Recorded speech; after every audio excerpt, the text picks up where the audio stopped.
97.5, The Fanatic.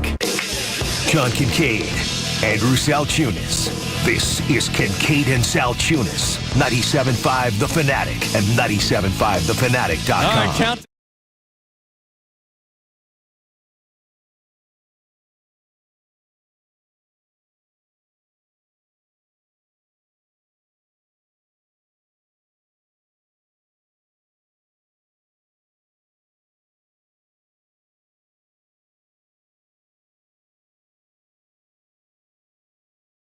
This is Kincade and Salciunas. NFC champions for the second time in 3 years, led by Nick Sirianni. This season is one that we will forever remember. They did it again, and the dream of New Orleans is on, and your Birds are NFC champions. Kincade and Salciunas. John Kincade, Andrew Salciunas.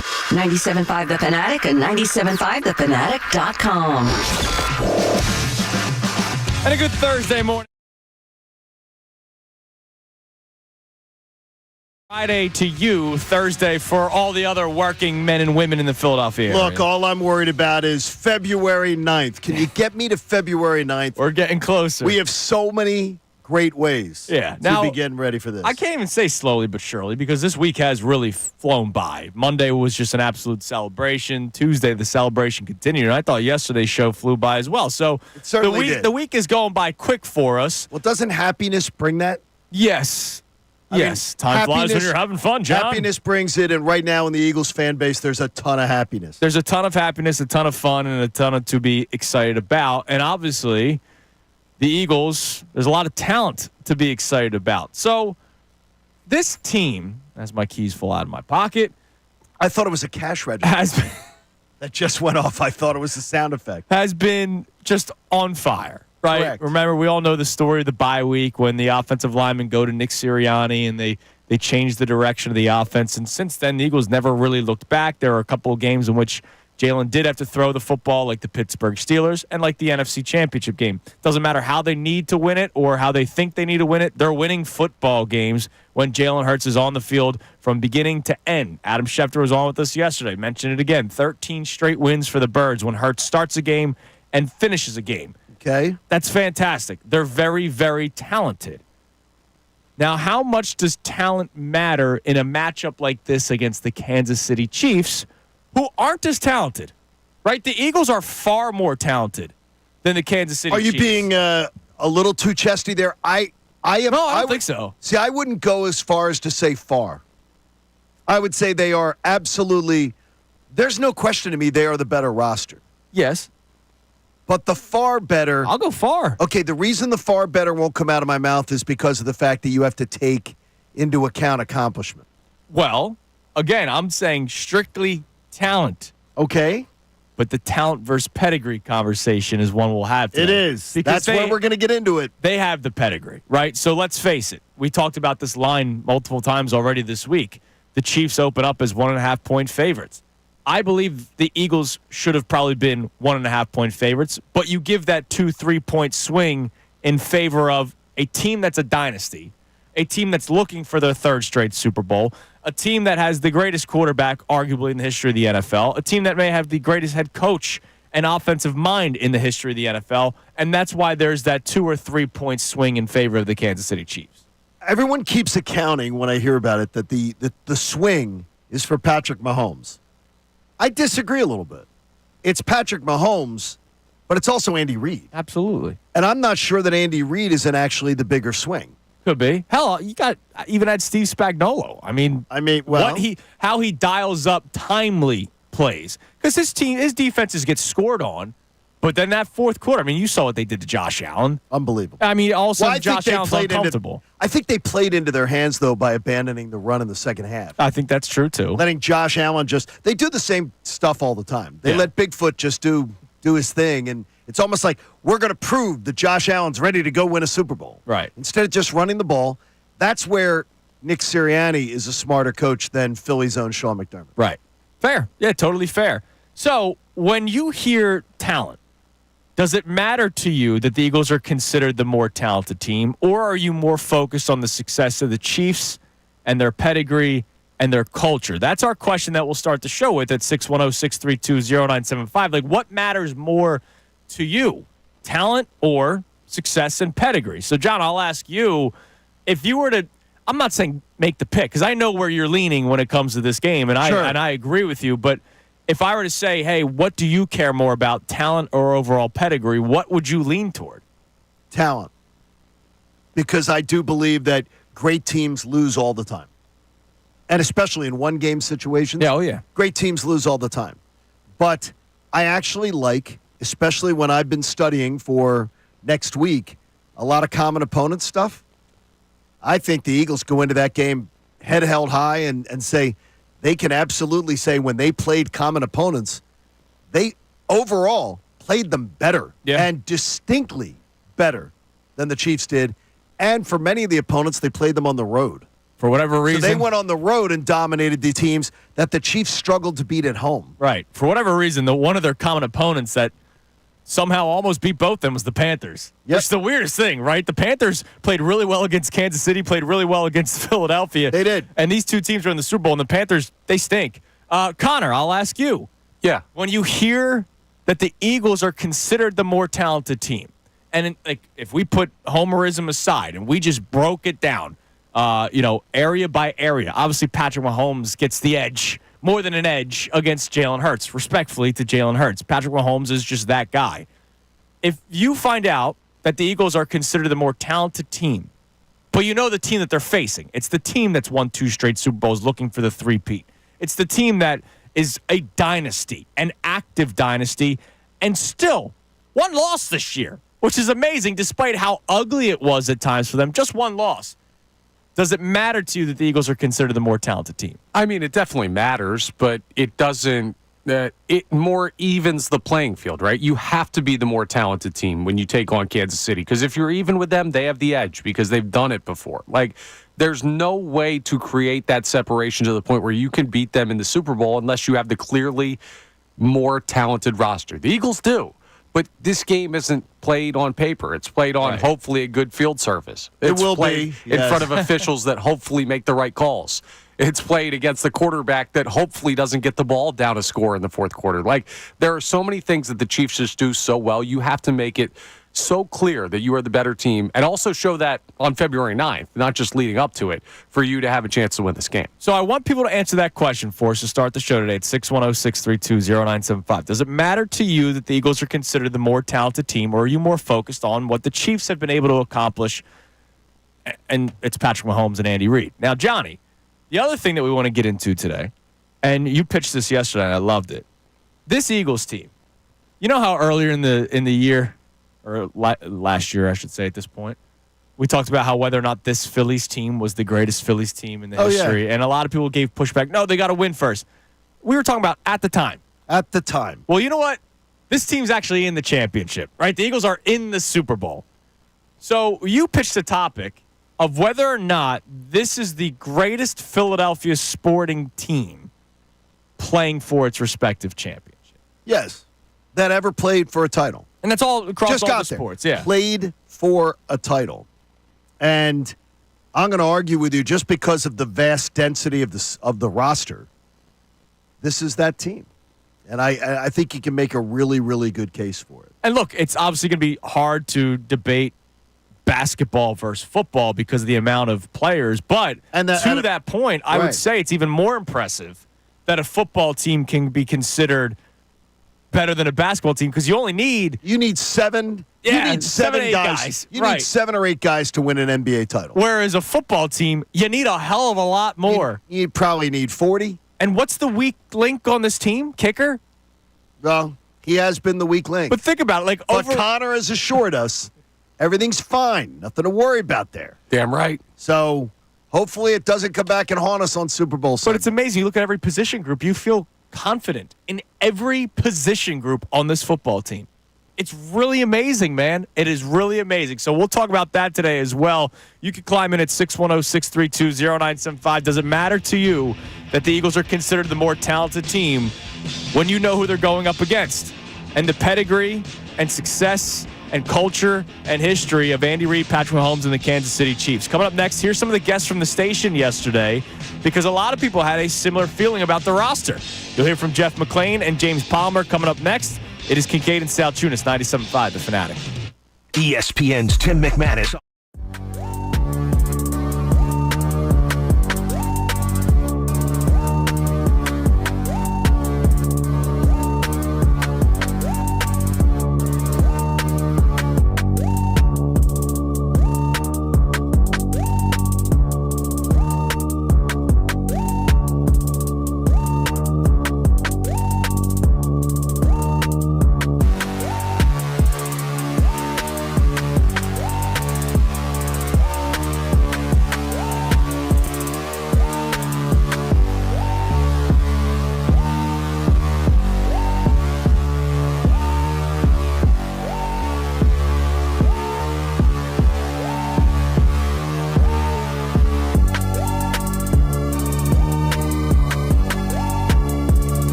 On Kincade Salciunas, 97.5, The Fanatic, and it is a Polestar takeover, Johnny.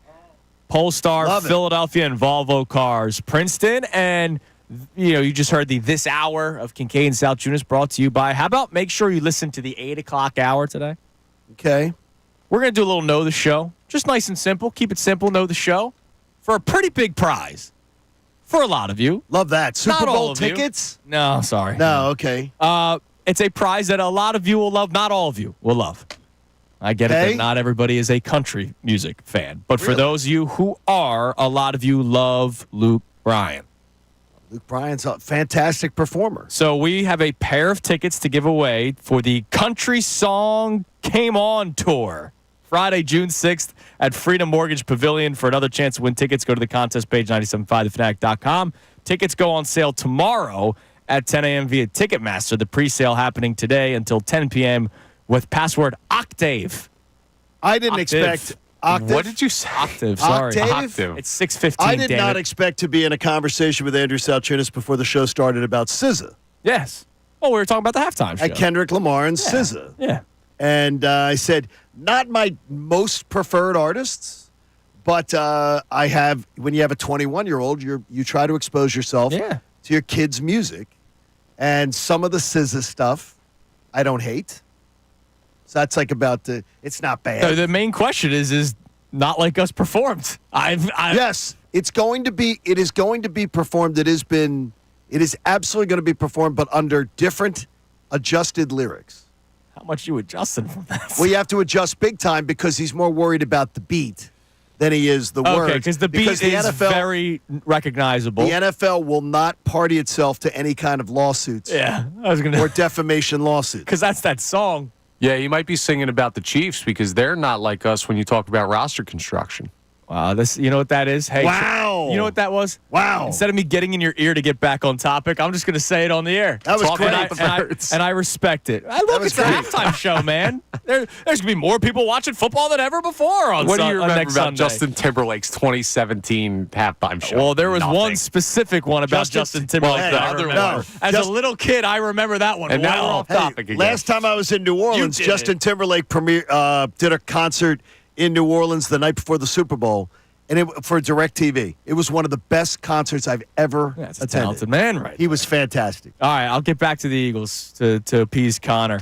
The question of talent versus pedigree and what matters to you. Here's Jeff McClain yesterday with us talking about how the Eagles are the underdog in this game, but if you compare this Super Bowl to the last one, it's better now. It's funny that 2 years ago the Eagles were the favorites, and this year they're not. And you could arguably say that the Chiefs aren't as good as they were 2 years ago. So it's a little interesting to see how that's playing out. I think the reason why maybe is because the quarterback's not playing as well coming in as he was 2 years ago, although Jalen clearly had one of his best games of the year in the NFC Championship. But, they're definitely better on defense. They're definitely better at defensive coordinator. On offense with Saquon, they're definitely better at that position. There hasn't really been much change elsewhere on that side of the ball. So you could say they've upgraded. I guess the punter's not as bad, and we all know how that played out at that position. The kicker's a little shaky right now. Same person, but I think they're a little better than they were 2 years ago. So that was Jeff McClain. Again, and if you guys have ever listened to Jeff, you know that Jeff is not a fan. You know that Jeff is an unbiased journalist. When he came out of the factory, when they programmed him, Yeah. he said none of that stuff.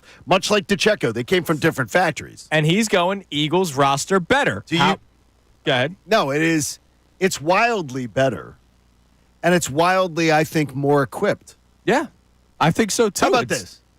The defensive line alone. Do you realize the average defensive lineman, the average age, is 8 years younger Wow. this Super Bowl? 8. Well, yeah, Linval Here's- Joseph and Linval Ndamukong Joseph, Suh. Ndamukong boost Suh. that average up a lot. Yeah, but you had Hargrave, who, by the way, was terrible in the game. Yeah, but he was Fletcher, he's terrible. in the Late game. 20s, early 30s. Was he 30? He was Okay. 30 in the game. Yeah. Fletcher Cox was 32. Yep. And the youngster was Hassan Reddick at 28. Right. Hassan Reddick would be 3 years older than the oldest member of the defense. Yeah, it's amazing, isn't it? And Hassan Reddick, let's just say he's an improviser. Yeah. These guys are team guys. Played very well that season, though. He did. All right, coming up next. Not that day. Hear from James Palmer, who had a similar opinion about this Eagles roster.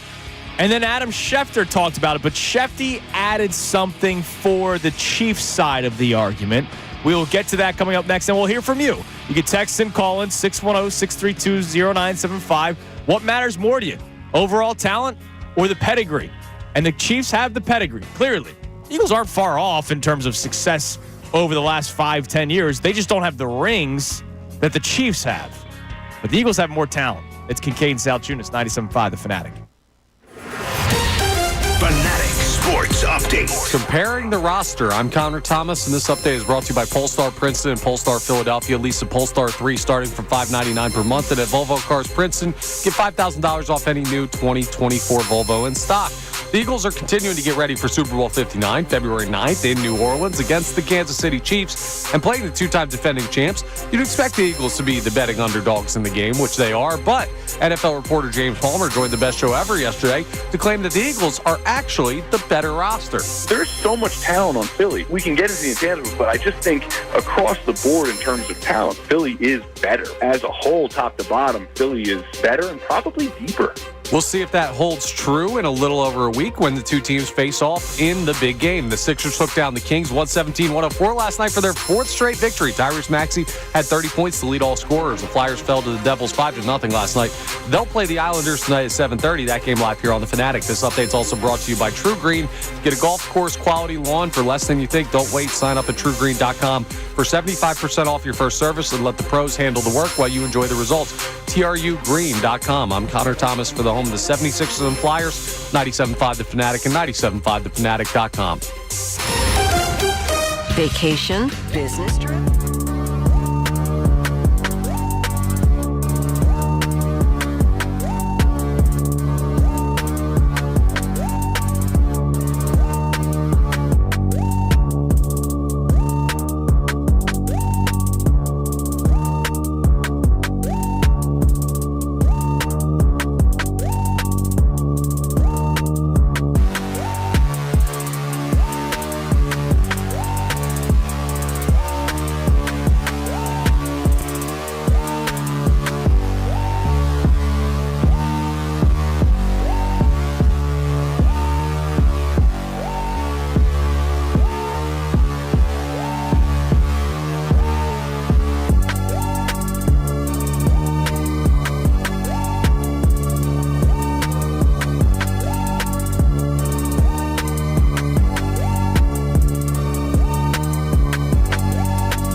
more reporters for you here because our question today, it's 610-632-0975. We'll get to the texts and the calls in a second here, is about talent versus pedigree and what matters more for you when you talk about this matchup. The Eagles are the more talented team, but obviously you can't ignore everything that the Chiefs have accomplished in this active dynasty.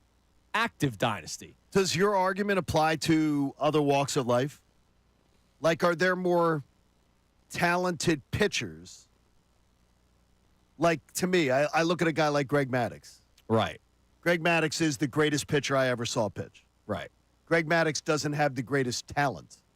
Right. Or is it talent that he has greater than everybody else? Like, when I hear the argument and I hear the discussion, I tried to put it to other sports.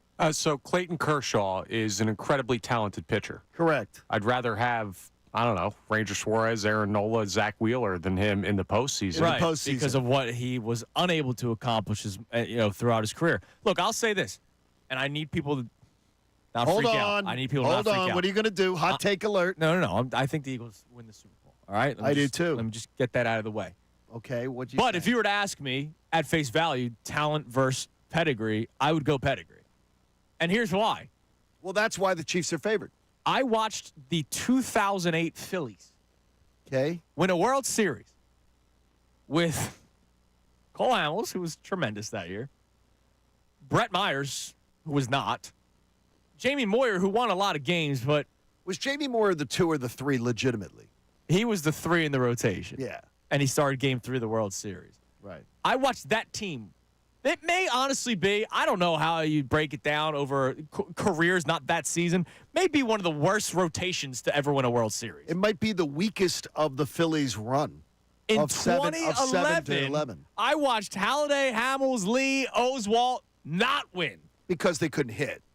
I get it, but what I'm saying is, like, that was the most talented team during that span, and they didn't win the World Series. So, last year, the Eagles were a talented football team, but they had issues.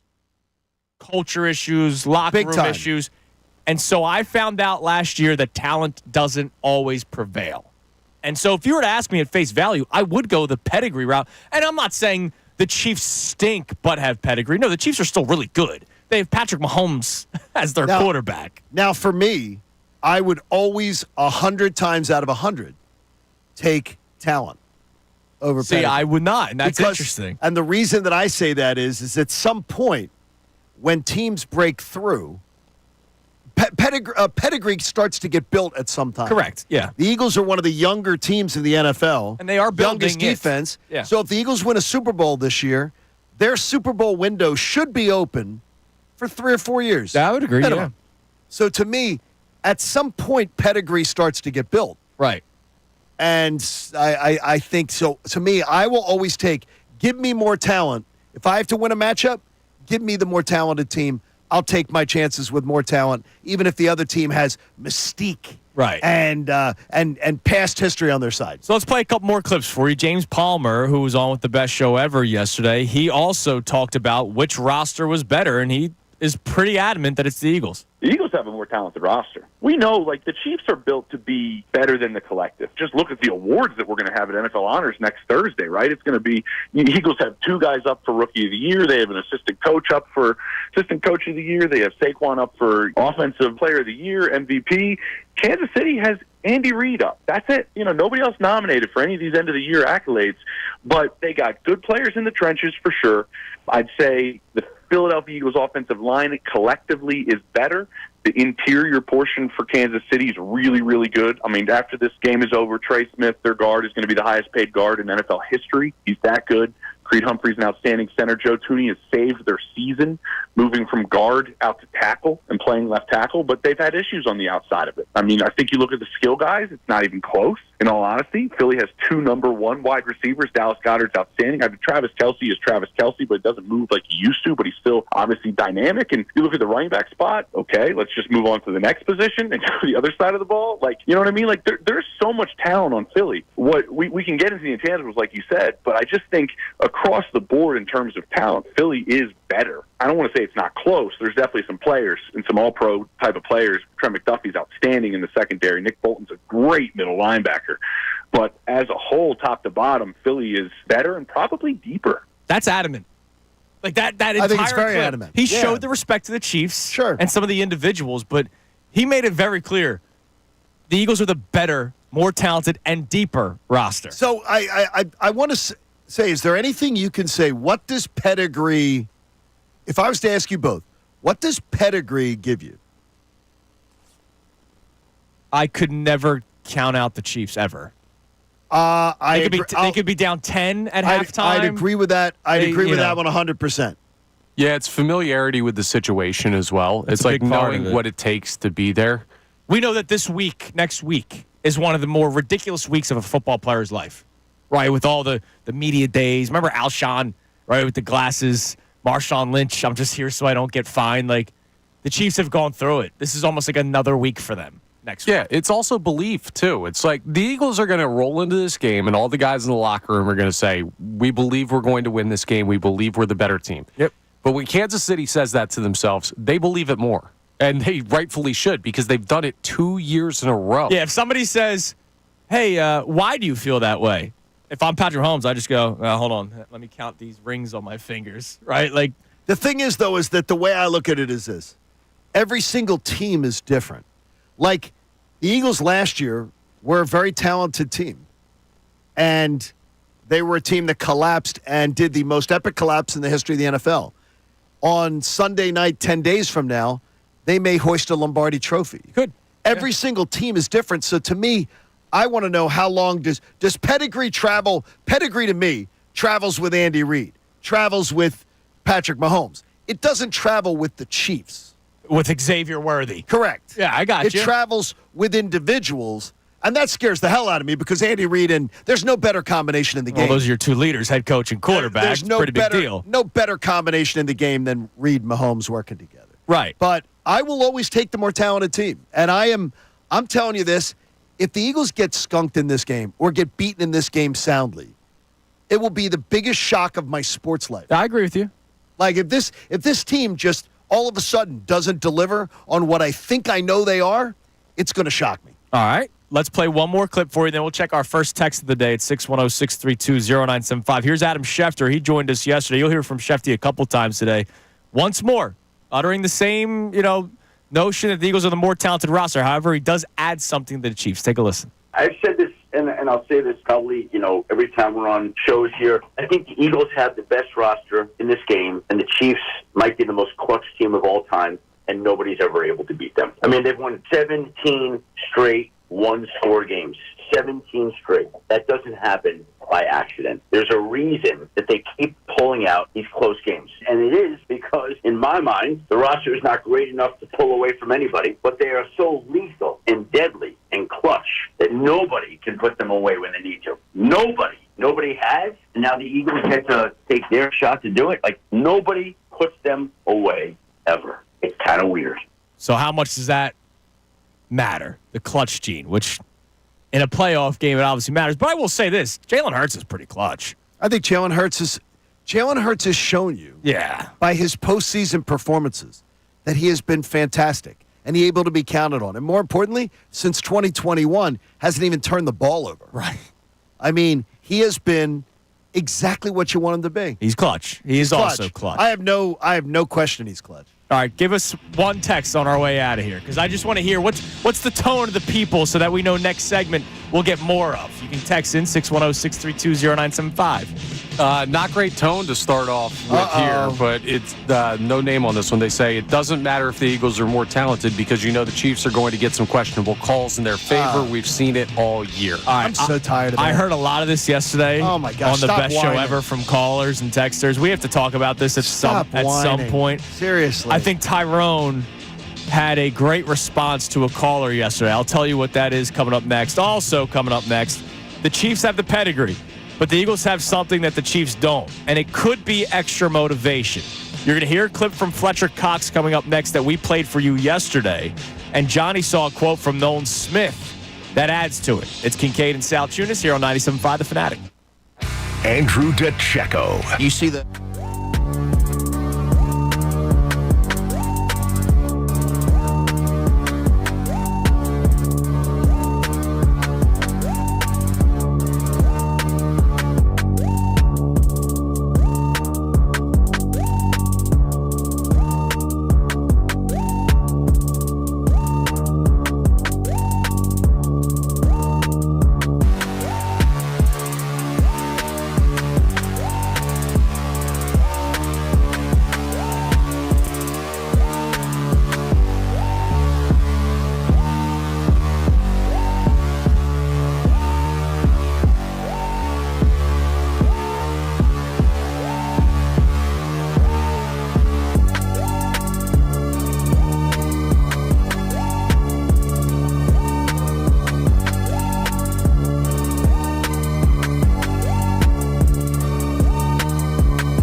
Salciunas, 97.5, The Fanatic.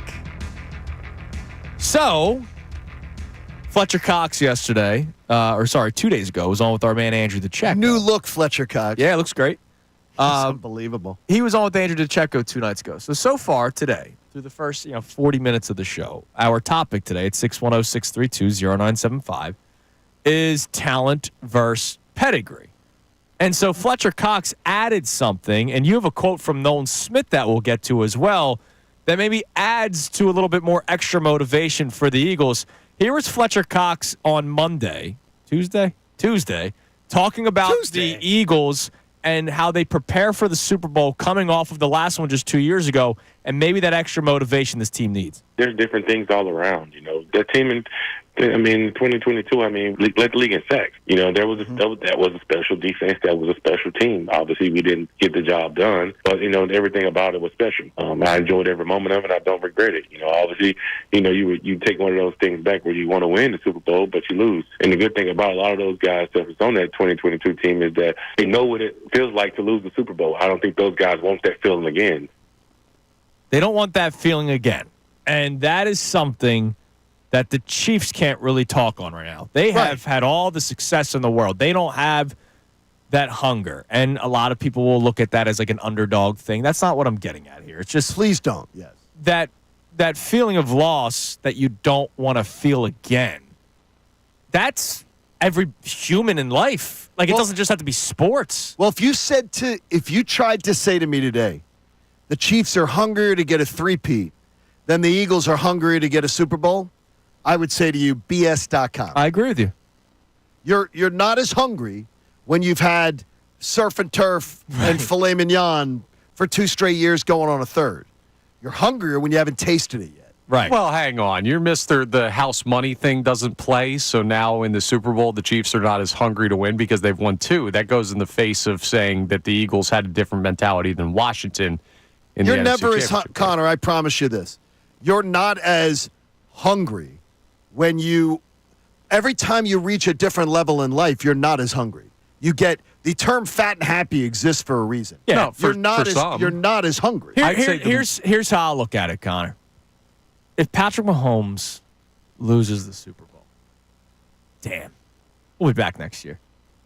If the Eagles lose the Super Bowl, it's second time in 3 years I got to feel this pain.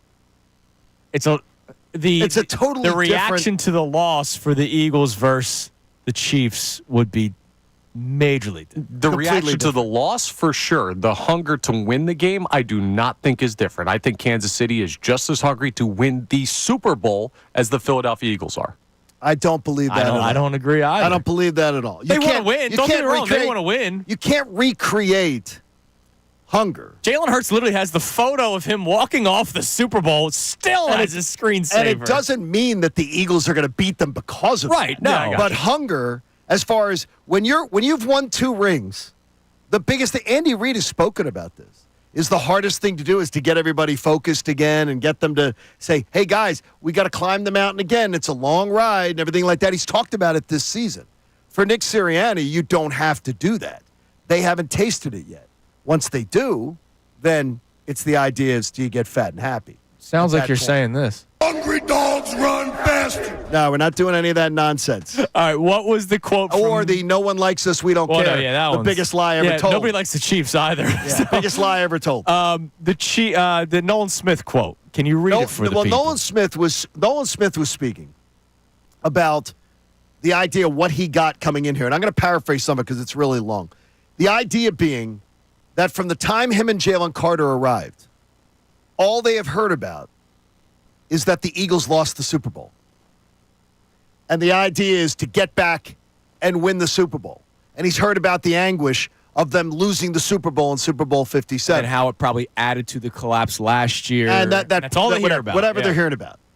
And he was like, you got to win. I want to win the Super Bowl because I want to be able to tell the next generation of Eagles players in that room, hey, we're Super Bowl champs. This is what we did to win the Super Bowl. Right. Follow us. Here's the idea. You have to win to create that and to escape that sort of mental anguish that's around when you lose. It's painful. I mean, it's incredibly painful. And that's the one thing. Like, I know we always talk about this. Like, 2 years team 2 years ago has nothing to do with today. Correct. Right? It really doesn't. But there is that when you're constantly asked about it. So I remember having this conversation years ago because it was actually with Bobby. Remember like the wild stretch? I think it was like the Twins lost like 18 straight playoff games to the Yankees. Specifically, it was huge. Specifically Right the with the Yankees. Yankees, Like it was like a absolutely. historic stretch. And remember, that's series play. Right? It's not one game. That's series play. It was in the postseason. They're losing these wild cards. And obviously, a player on the Twins in 2020 has nothing to do with a player on the Twins in 1998. But when you're constantly told about it, when you constantly hear about You it, can't escape when you it. constantly are told, hey, sorry, you're going to lose again because this is just the trend. Like you said, you can't escape it. Even though it has nothing to do with the two teams, when you're constantly told you might lose because this is what keeps on happening, that does get to you at some point.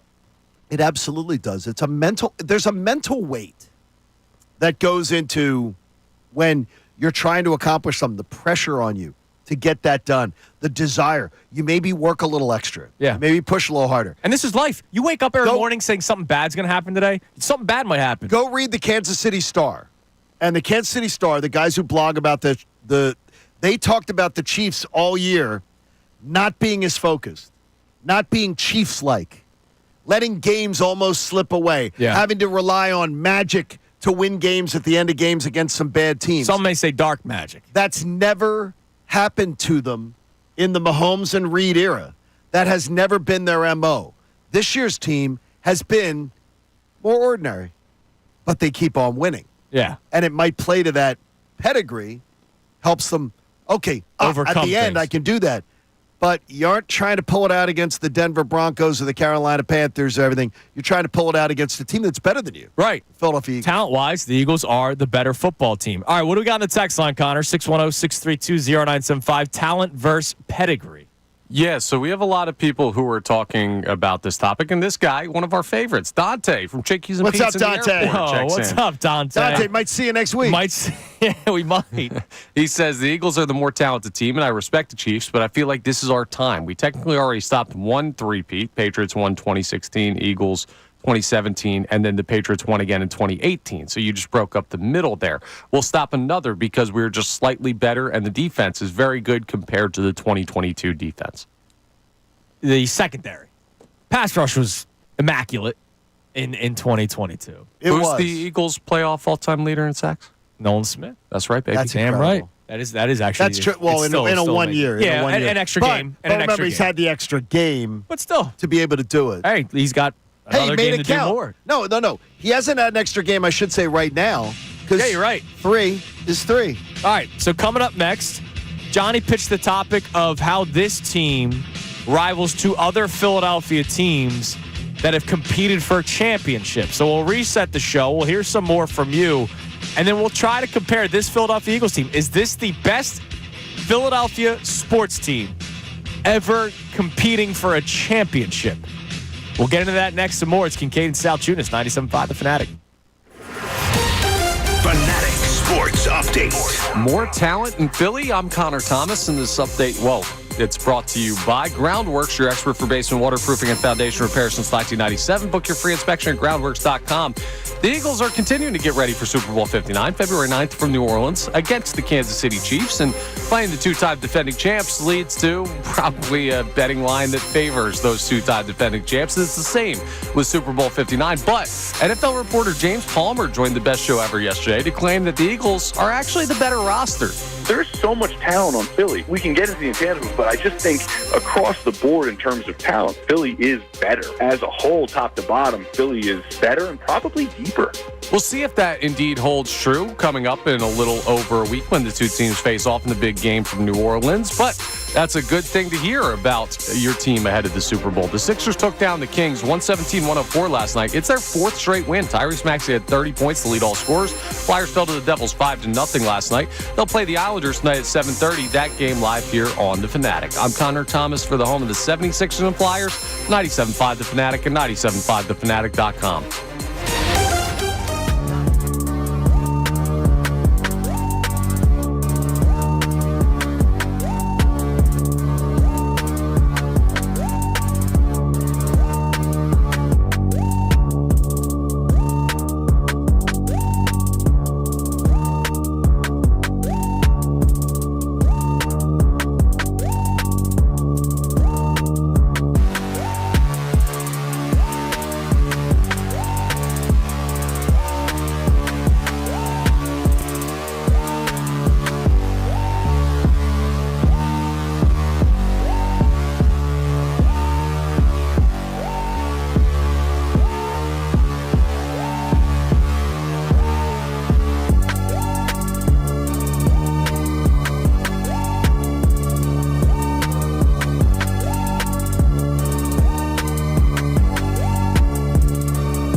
All right.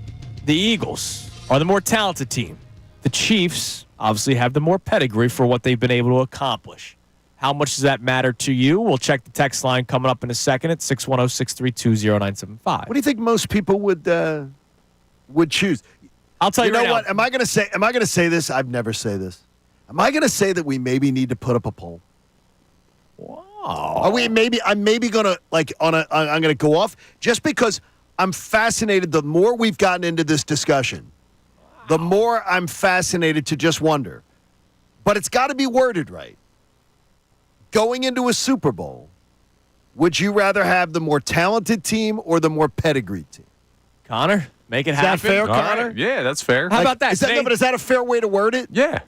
Going into a Super Bowl matchup, would you rather have A, the more talented team, or B, the more pedigreed team? I think, I don't want to say any answer, but I said it 100% out of 100. I'd always take the more talented team in any matchup. No, I told you, face value, I would take pedigree. And that's interesting. I will guarantee you this, though. More people will vote talent. You know why? Because they know who we're talking about. No, but it should, though. The thing is, though, shouldn't you in any matchup want the more talented team?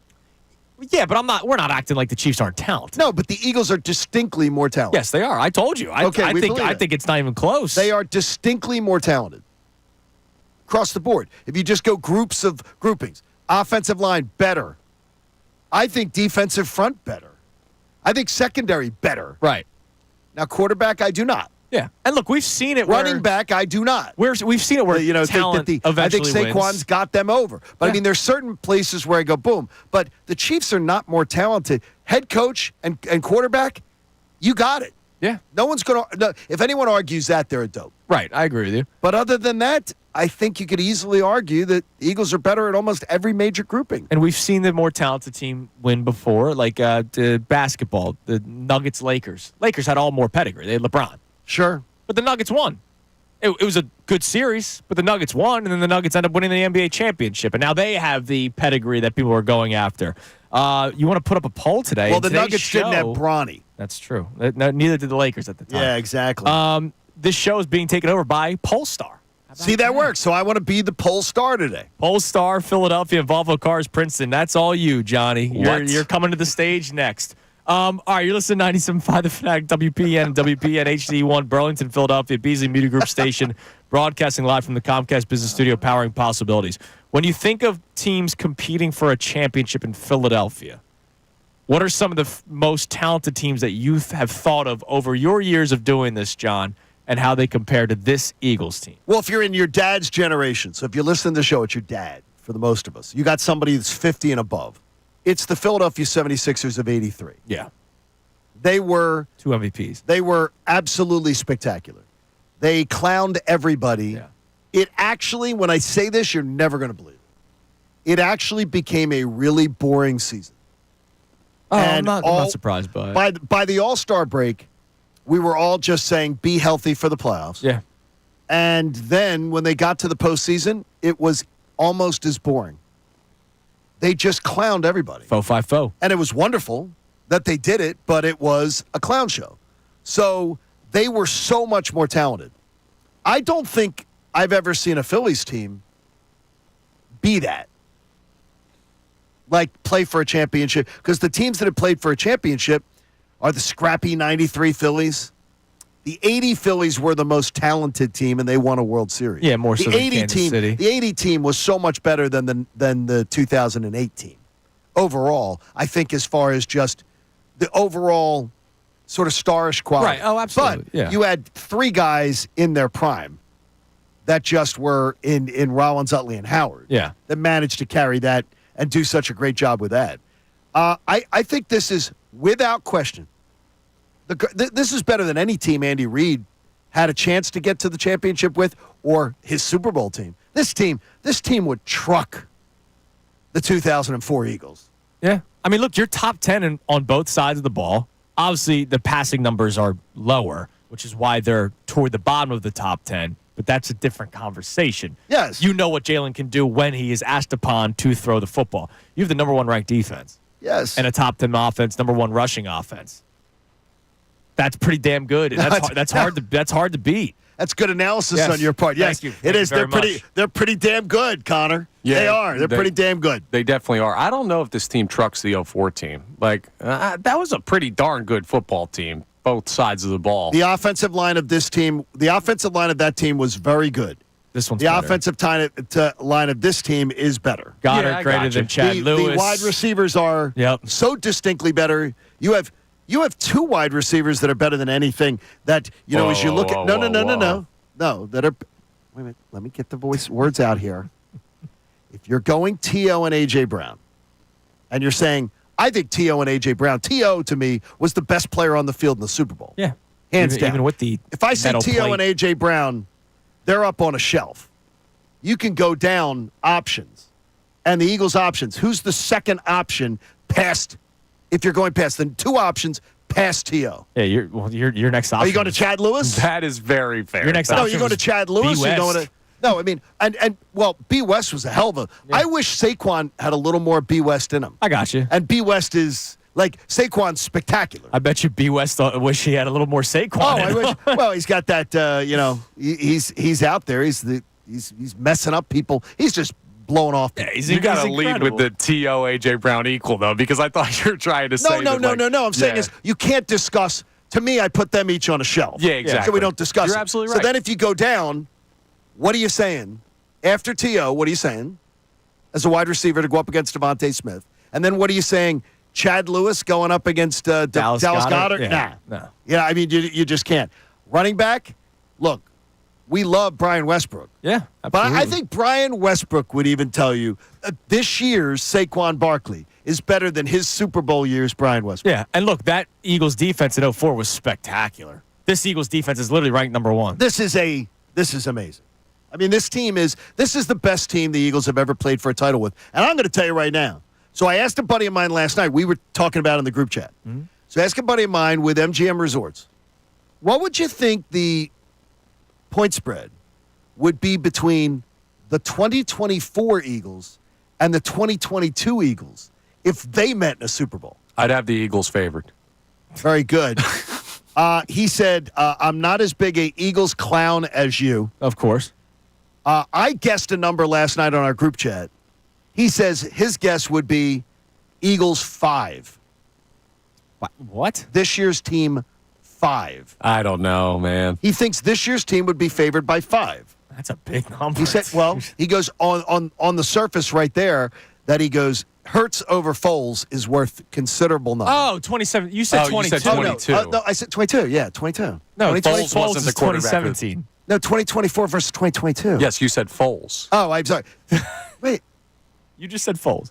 Nick Foles played in the 2017. I'm thinking. I'm sorry, that one. 2017. You I'm have to sorry start worrying about so you, he's going, Grandpa. But he goes. Then he says 2022. I asked him the number just 2 years ago. He said Eagles 5. Wow. He said he Eagles still 5. says 5. Eagles 5. He said on the Eagles 2017 team, he says 6.5. Yeah, this Eagles team's better than 2017. He says distinctly. And it goes back to my team. But 6.5. Yeah. Probably, yeah. That's a 2011 number. 2011 Phillies are minus 300 on the money line against the 2008 Phillies. Now, do you think 5 on the 2022 team? I think it's a lot. I think it's too much. 2.5. Yeah, that's where Okay, I'm now wait a kinda minute though. This defense is so much better. This secondary, this secondary is so much better.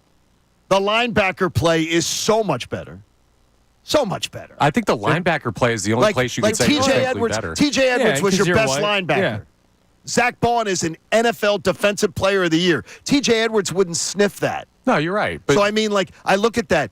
The defensive line, they had all the sacks. But remember, those garbage time sacks were huge, and I believe that defense was more of a product of the offense. Could be. The offense putting them up by 10, 14 points.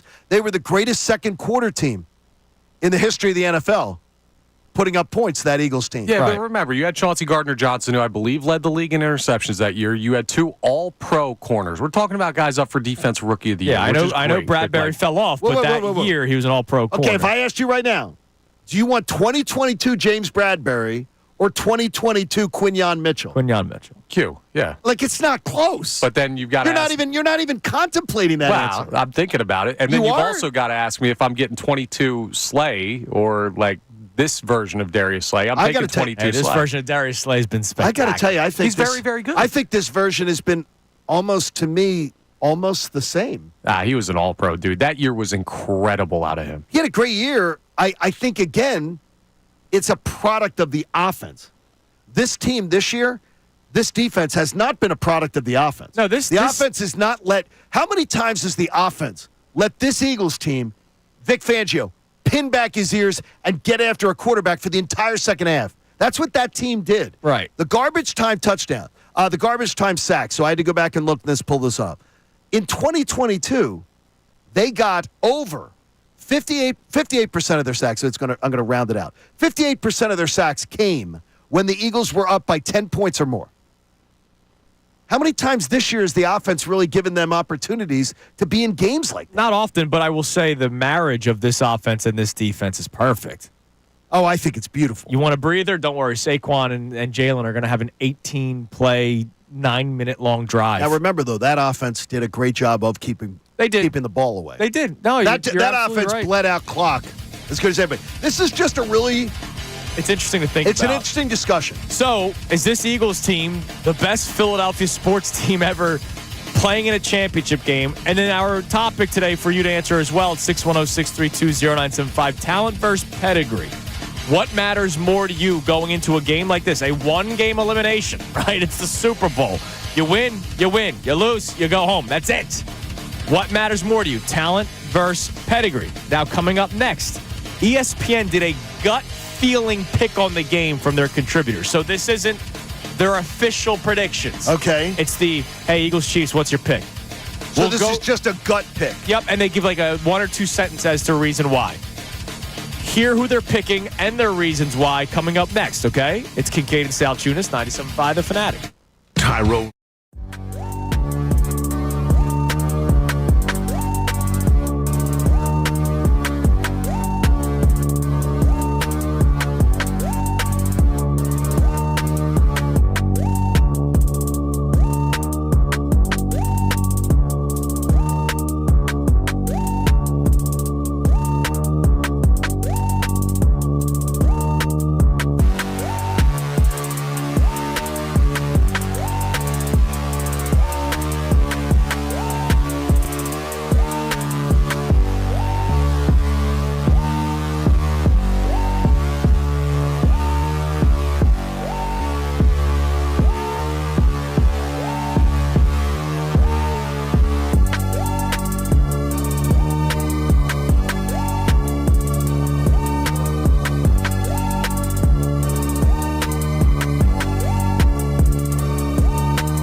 earlier, make sure you listen closely during the 8 o'clock hour as we play a little Know the Show.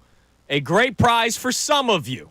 I apologize. Not everybody is into this, but if you are a fan of country music, this is a pretty big prize. I know Connor Thomas might quit and try to win it himself. Hell yeah, brother. Got a little boom. Okay, we are.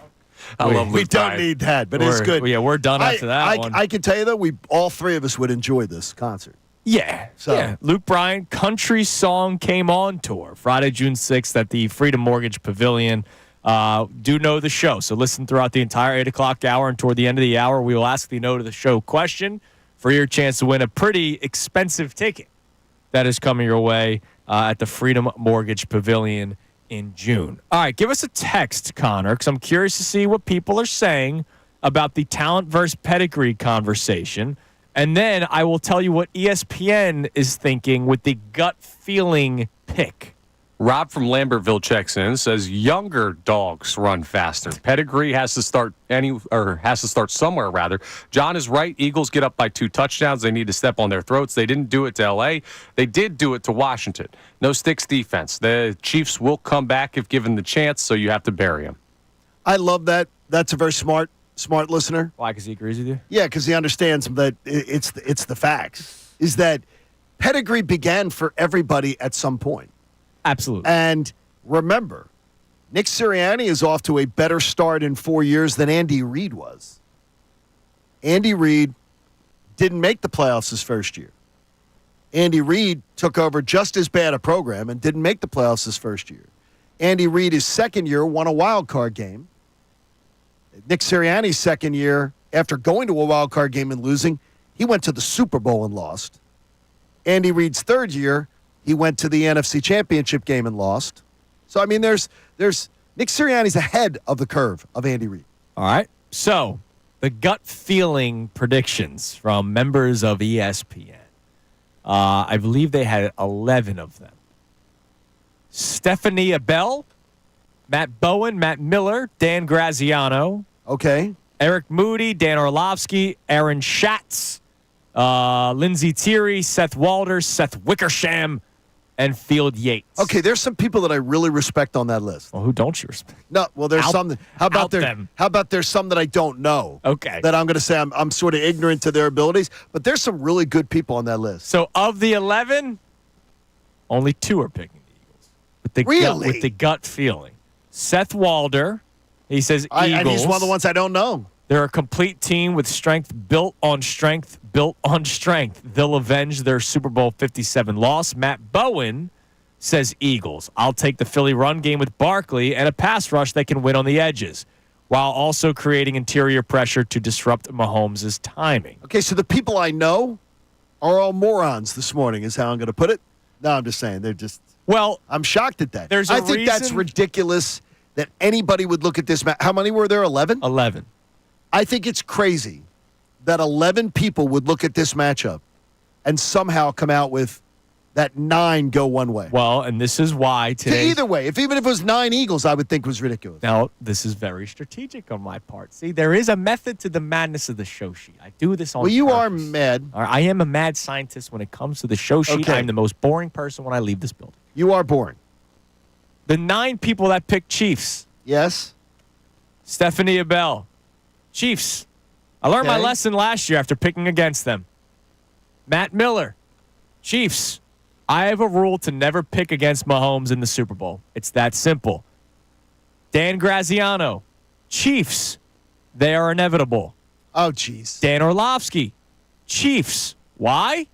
Because it's the Chiefs. Oh, come on. The majority of people that said Chiefs, it's because of the pedigree. Oh, come on. So does that make you feel better that 9 of the 11 picked the Chiefs, better. But it's because of it's the Chiefs? It makes me feel incredibly better. Field Yates said it. Seth Wickersham said it. It makes me feel that Lindsey Thierry said it. Everybody got an email. Hey, I need you to answer something. And people took the time to put no thought into it. Right. Absolutely. Because that to me, that's lazy. That's like lazy analysis. 2 of the 9 that picked Chiefs actually gave a reason. Eric Moody said that the offense does not look as explosive in past years, but they deliver when it matters most. Add in Kansas City's defense that's playing at a high level. This team is tough to beat. And Aaron Schatz said that the Chiefs are peaking at the right time, and he's worried about the Eagles' offensive line, some of the injuries, Landon Dickerson and Cam Jordan. You've got to be kidding me with now. that. Well, I don't because it's the Chiefs. I don't like those reasonings either. However, at least it's reasons. All the other ones say just the Chiefs. So I know we have the poll up. John Kincade wanted a poll day. That's shocking. This is a historic day. It is. I hate these things. On show 227, I think only one other time you actually wanted the poll. You don't even remember 227. No. There's no place like home. With your family around you, you're never alone. Used to be a sitcom. What? What do we got on the poll? It was a sitcom. Let's go to this. So, going into the Super Bowl, would you rather have the more talented team or the team with more pedigree? The leader in the clubhouse right now, 75% of people saying talent. 25% now, you're pedigree. saying it's skewed because people know we're asking about the Eagles and the Chiefs. Yes. I don't believe it is because I'm trying to be completely objective about it and saying it's, to me, I always want the more talented match. I'll take the better guys to go win a game. And I don't care who I'm playing because at some point, dynasties end. Yeah. At some point, Mahomes' magic doesn't end. And exactly, things begin. So I absolutely don't buy these. I think what makes this conversation more difficult or maybe easier, depending on how you look at it. We're talking about talent versus pedigree, right? The talent team, we're talking about Eagles. The pedigree team, we're talking about Chiefs. Let's not act like the Chiefs don't also have a lot of talent, but let's not act like the Eagles don't have pedigree. To your point, all the success that they have had under Nick Sirianni, Jalen Hurts, they were in a Super Bowl 2 years ago. There's pedigree on this Eagles team, too. It's just not at the same level as the Chiefs, but the Chiefs don't have the same level of talent as the Eagles. I mean, if you look at year 4 Andy Reid and year 4 Nick Sirianni is heads and shoulders above year 4 Andy Reid. You're heads and shoulders above him. And to me, now, Andy didn't really have Howie Roseman. He did not. At his Howie Roseman 2.0. He had Joe Banner, who took a lot of credit. Joe Banner still takes credit. Like that tweet that he put out the other day. Humble brag here. Yes. No, there's a call. All right, coming up next, we'll hear more from you. Talent versus pedigree. The 11 people that did the gut feeling pick on ESPN, 9 of them picked the Chiefs, and all for the same reason. Because it's the Chiefs. That's where we're at when it comes to the content. I got to tell you, if I was the editor, I would say, try again. You got to give me more than that. All right, coming up next, we'll hear more from you, 610-632-0975. Also, Jeff Kerr, something we love that he does week in, week out, the overreaction versus reality. Sure. He did one just for the Super Bowl upcoming. We'll get into that next. Kincade Salciunas, 97.5, The Fanatic. Fanatic Sports Update. Pedigree versus talent. I'm Connor Thomas. This update is brought to you by Jackson Hewitt. It matters who does your taxes. Want expert tax prep? Jackson Hewitt will give you $100 to switch. Limited time offer for new clients. Participating locations only. Terms at jacksonhewitt.com. The Eagles are continuing to get ready for Super Bowl 59. February 9th from New Orleans against the Kansas City Chiefs. Playing the 2-time defending champs. Well, you expect them to hold the pedigree that Kansas City does. But the Eagles, well, they may have the more talented roster. NFL reporter James Palmer joined the best show ever yesterday and talked about just that. There's so much talent on Philly. We can get into the intangibles, but I just think across the board in terms of talent, Philly is better. As a whole, top to bottom, Philly is better and probably deeper. So we'll see what wins out, pedigree or talent, in just a little under 2 weeks. The Sixers took down the Kings 117-104 last night for their 4th straight victory. Tyrese Maxey had 30 to lead all scorers. Flyers fell to the Devils 5-0 last night. They'll play the Islanders tonight at 7:30. That game live here on 97.5 The Fanatic. This update's also brought to you by Polestar Princeton and Polestar Philadelphia. Lease a Polestar 3 starting for $599 per month at Volvo Cars Princeton. Get $5,000 off any new 2024 Volvo in stock. I'm Connor Thomas for the home of the 76ers and Flyers, 97.5 The Fanatic and 97.5thefanatic.com. It's time.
Keep that one to myself.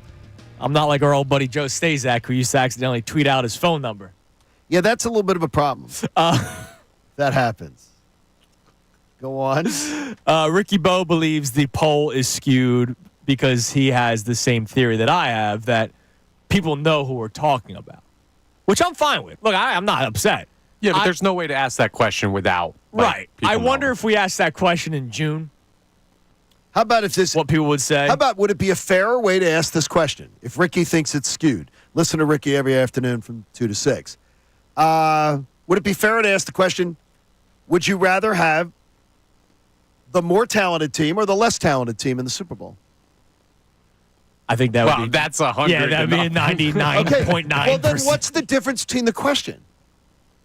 Well, that poll is not telling the whole story. The other poll is so obviously pitting the two teams Right. Okay, against well, each then other. just say, would you rather have the more talented team or the lesser talented team going into any game? I would rather, if you're asking me that question, tough more question. talented team. I rather exactly. So I don't think it's, and I don't think that's skewed at all.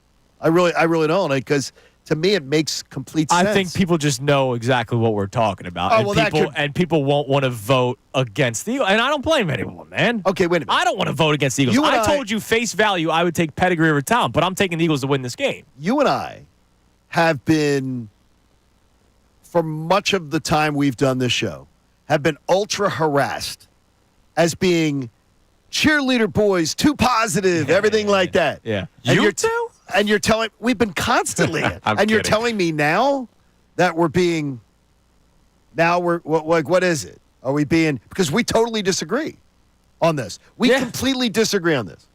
So, which is it? Where would the people who accuse us of being cheerleader boys, where would they fall on this poll? How are they answering it? They would say more talented Of course. because they know it's the Everybody Eagles. should say more talented because something is nebulous, something is intangible. I will always take tangible over intangible. Yeah, but that's a you thing, Johnny, and I'm not saying you're wrong, but that's like the way you think about everything. That is correct. I've been making the argument all year with Brendan Gunn, who said the Chiefs aren't that good, they're not going to win. My argument all year has not been, well, they're doing this offensively or this defensively. It's just they are the new Patriots. They will find a way. They will be there at the end of the day. Like, that has been my argument about this team. So I've Okay. made the argument that all those people in that, what was it, CBS Sports or That was Yeah. ESPN. Wasn't it? ESPN. Yeah. ESPN, sorry. Yeah, the ESPN article where everyone's like, it's just the Chiefs. I've made that argument a billion times this year, and most times, like 99% of that time, that argument is lazy. It doesn't hold water. It's just, it's not a great way of thinking. Okay, but this team, it does, dude. Here's one, is that, yeah, they're the new Patriots. The Patriots lost twice to two of the most untalented teams Right. that they ever faced in a Super Bowl. And he said, and you could potentially argue that they lost to the third least talented team in the Eagles. Over the last 8 years, yeah. Absolutely. Good. No Yeah. team's infallible.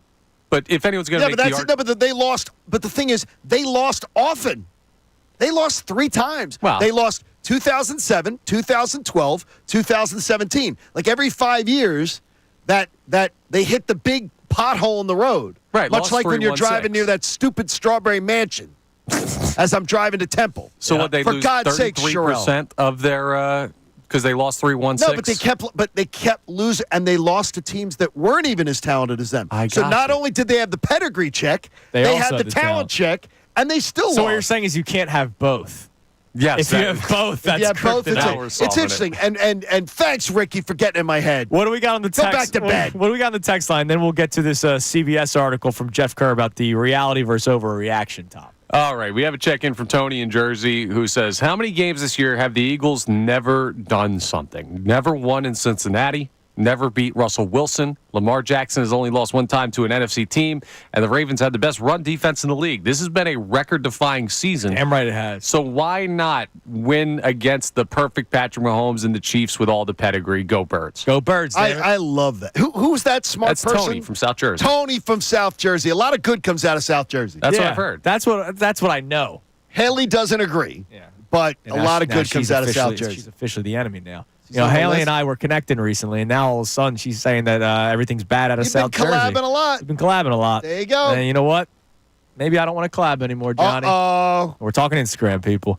All right, the Eagles are a better team than the one that took the field in Super Bowl 57. Reality or overreaction, Jeff Kerr asks. And he says, what do you think? This Super Bowl team versus 57.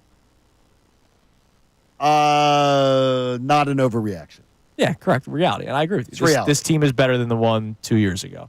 The Chiefs are a worse team than the one that took the field in Super Bowl 57. Not an overreaction. He says overreaction. Really? I Explain agree. the logic. The Chiefs are going for a three-peat for a reason. They are still a talented roster of one of the greatest quarterbacks of all time in Patrick Mahomes and one of the greatest coaches ever in Andy Reid. Besides Mahomes and Reid, the Chiefs have continued to win because of the impact players general manager Brett Veach has drafted over the past 3 years, like cornerback Trent McDuffie, pass rushers George Karlaftis, and franchise cornerstones on defense. Same with center Creed Humphrey and right guard Trey Smith, wide receiver Xavier Worthy, blah, blah, blah, blah. He goes through the whole roster. He mentions Juju Smith-Schuster. I'm sorry.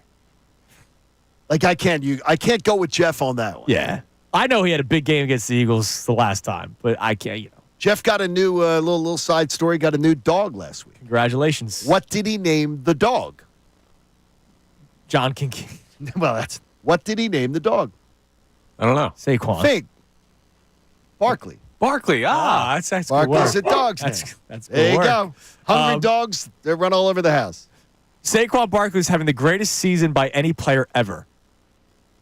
Overreaction. He said overreaction. Well, wait a minute, though. I agree. I'd like to hear who had a better one.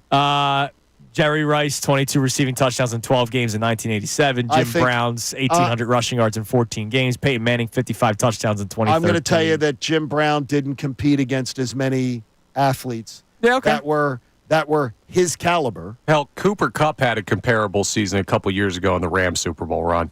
He was unbelievable. He was, but I don't believe that a wide receiver, if a wide receiver puts up the epic numbers, I still think that a running back doing it is much bigger. All right, two more. One Because of the physical toll. One you'll like, one you won't like, even though Connor will deny it. Question number 5. Chiefs left tackle situation could cost the team the Super Bowl. Reality or overreaction? Reality. Reality. If your left tackle is out. Especially, what? Hello, Jalen Carter. Yes. What's Jalen Carter and Jordan Davis going to do? Yeah. What are they going to do? And then obviously off the edge with Josh Sweat, Oh, too. my gosh. And, Well, because you're going to have extra reinforcements yeah. to try to protect it. And if you're not letting now you're going one-on-one. I'll tell you this, if you set the edge with Mahomes and you do not let him get out there, because that's where he beat you. Yeah, that's where he dances. He rarely, in the Super Bowl against us, he had that terrible fourth quarter run that broke our back. Yeah, after his leg broke, and then Mr. Miyagi fixed it. Yes. Mr. Miyagi didn't do that, did he? I think it was Mr. Toradol. I'm telling you, the amount of times I got to get you. Yeah, please. That'd be nice. We get Sean Kane. All right, last one. Connor will argue this till he's blue in the face. Jake Elliott's kicking woes could cost the Eagles the Super Bowl. Everything's fine. Everything's fine. No, I absolutely, it's reality. Reality. It's reality. Reality. I'm texting Jeff. Connor's like, it's everything's fine. Don't worry about him. Now, he does say this. Kicking in Lincoln Financial Field is tough. Kicking in a dome easier. So, maybe that's a good thing. No, it should be easier. Should be. But God knows. Been a rough year for Jake. Jake trying to kick extra points looks like me when my driver goes on me in a round. You have that one. That's me every You have that hole. one. You have that one, and then it's in my head the next time, and there it goes again. Yeah, he's no longer Jake the make. I tell you, He's not. He's Jake. Let's hope he makes. Now the thing is, that's where he's at. We will not steal it, but we will credit it. The Missy Elliott. Oh yeah, with the best show ever. Missy Elliott from the Best Show Ever line is hilarious. Great work, man. Is absolutely hilarious. All right, coming up next, we've been talking about this talent of the Eagles all day. So let's look at the Eagles in 2024 compared to 22 and 2017. We kind of touched on this earlier. But let's try to look at position groups and everything. Is this the most talented team, at least in Eagles history, going for the Super Bowl? And also, we'll hear more from you on today's topics. It's 610-632-0975. It is Kincade and Salciunas. Don't forget, 8 o'clock hour, know the show for the Luke Bryan tickets today here on 97.5 The Fanatic. Mike Missanelli. If you watch the way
Salciunas, 97.5 The Fanatic.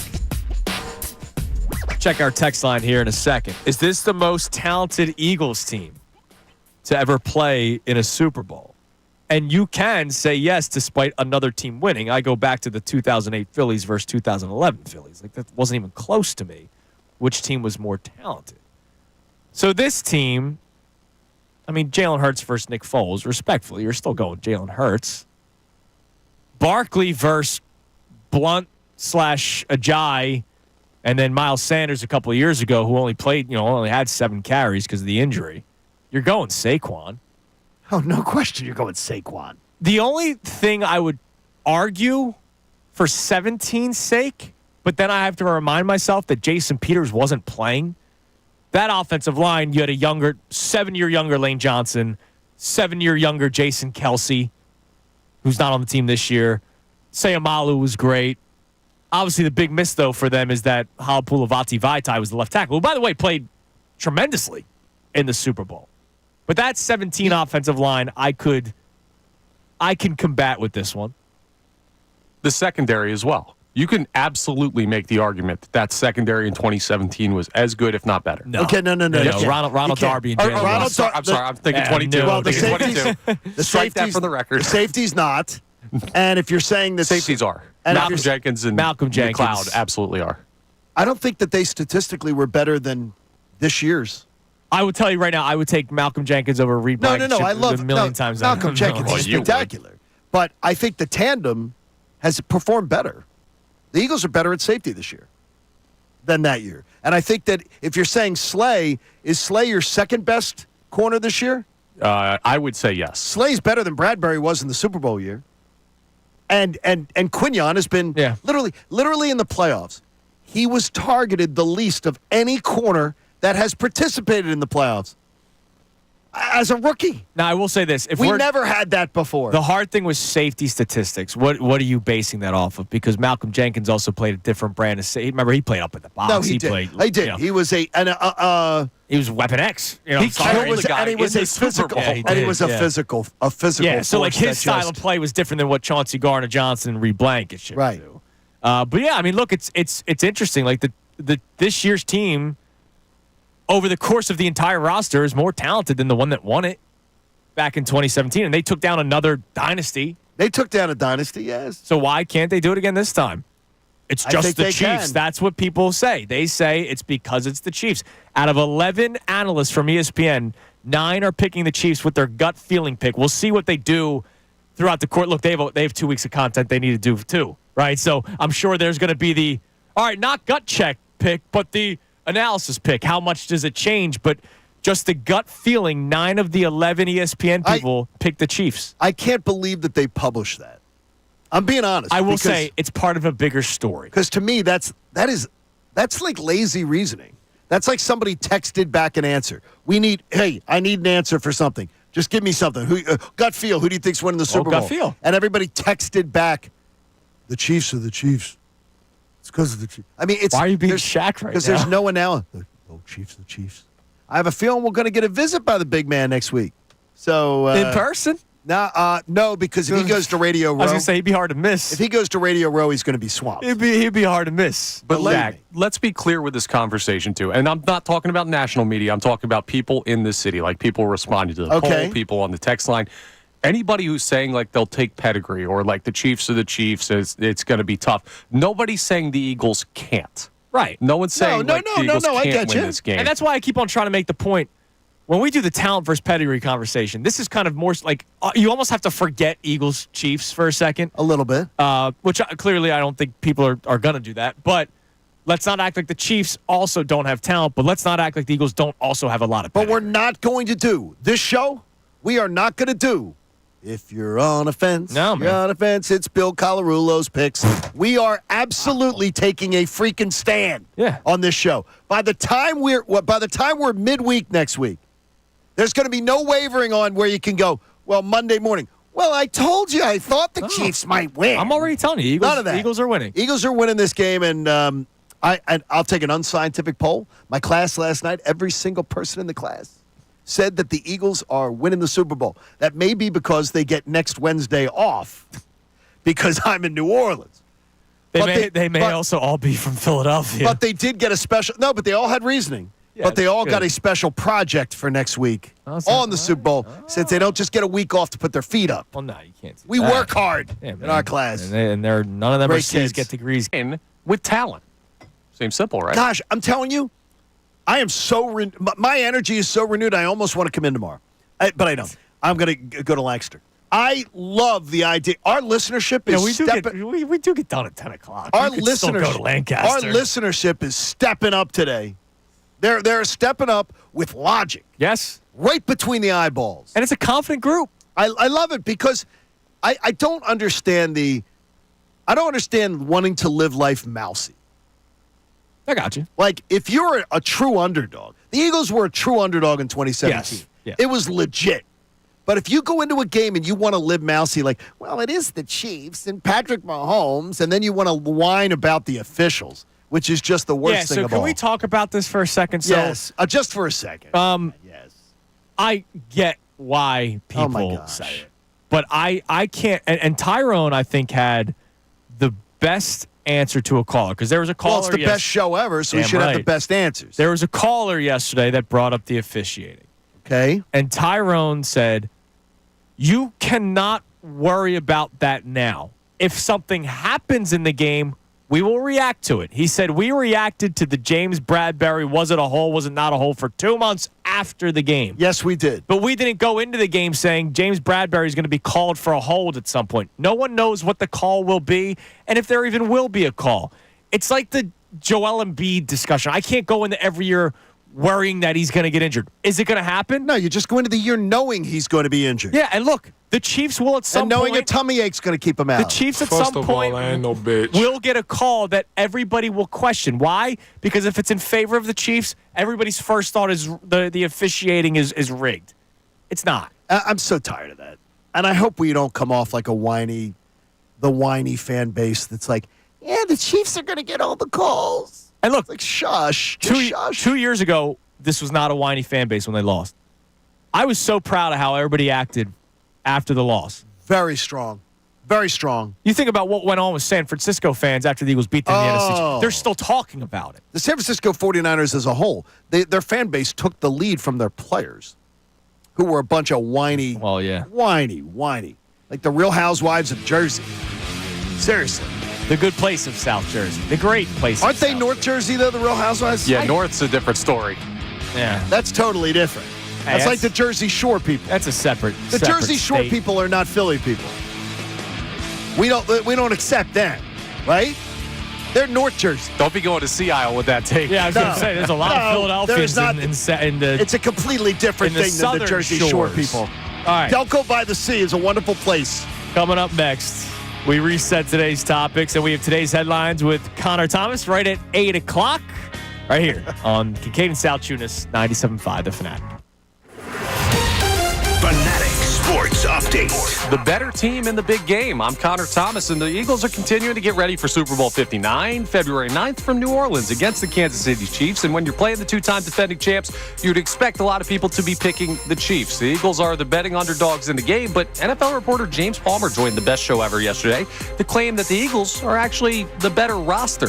There's so much talent on Philly. We can get into the intangibles, but I just think across the board in terms of talent, Philly is better. As a whole, top to bottom, Philly is better and probably deeper. And we've heard that opinion from multiple people. We'll see how much that narrative grows as we get close to the game, and we'll also see if it holds true on the field down there in New Orleans. The Sixers took down the Kings 117-104 last night. It's their fourth straight victory. Tyrese Maxey, 30 points, led all scorers in that one. The Flyers fell to the Devils 5-0. They'll play the Islanders tonight at 7:30. That game right here on 97.5 The Fanatic. This update is brought to you by Polestar Princeton, Polestar Philadelphia. Lease a Polestar 3 starting from $599 per month, and at Volvo Cars Princeton, get $5,000 off any new 2024 Volvo in stock. I'm Connor Thomas for the home of the 76ers and Flyers, 97.5 The Fanatic and 97.5thefanatic.com. It's time for Birds.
Hour from now, our man Kevin Aandhi will be joining us to talk about the Eagles' NFC Championship victory and his excitement for the Eagles heading back to their second Super Bowl in 3 years when they take on the Chiefs, February 9th.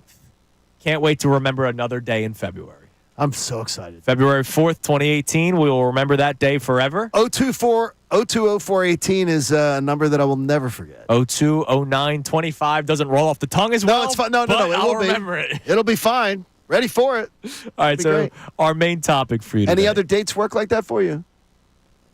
What, like memory dates? Do you remember the Phillies date? I don't.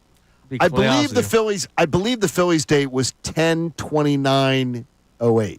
Yeah, because the parade was 2 days later on Halloween. Halloween? It was Yeah, that's a good 10/29/08. Yeah. But like the dates don't sit in your head the same way. No, the Eagles won, like you said, 02, 04, There it 18. is. It's That's like unbelievable. it's the day easy to remember. The day the time stood still. Yeah, unbelievable. God, it was awesome. Man, time stood still when Brady threw that Hail Mary.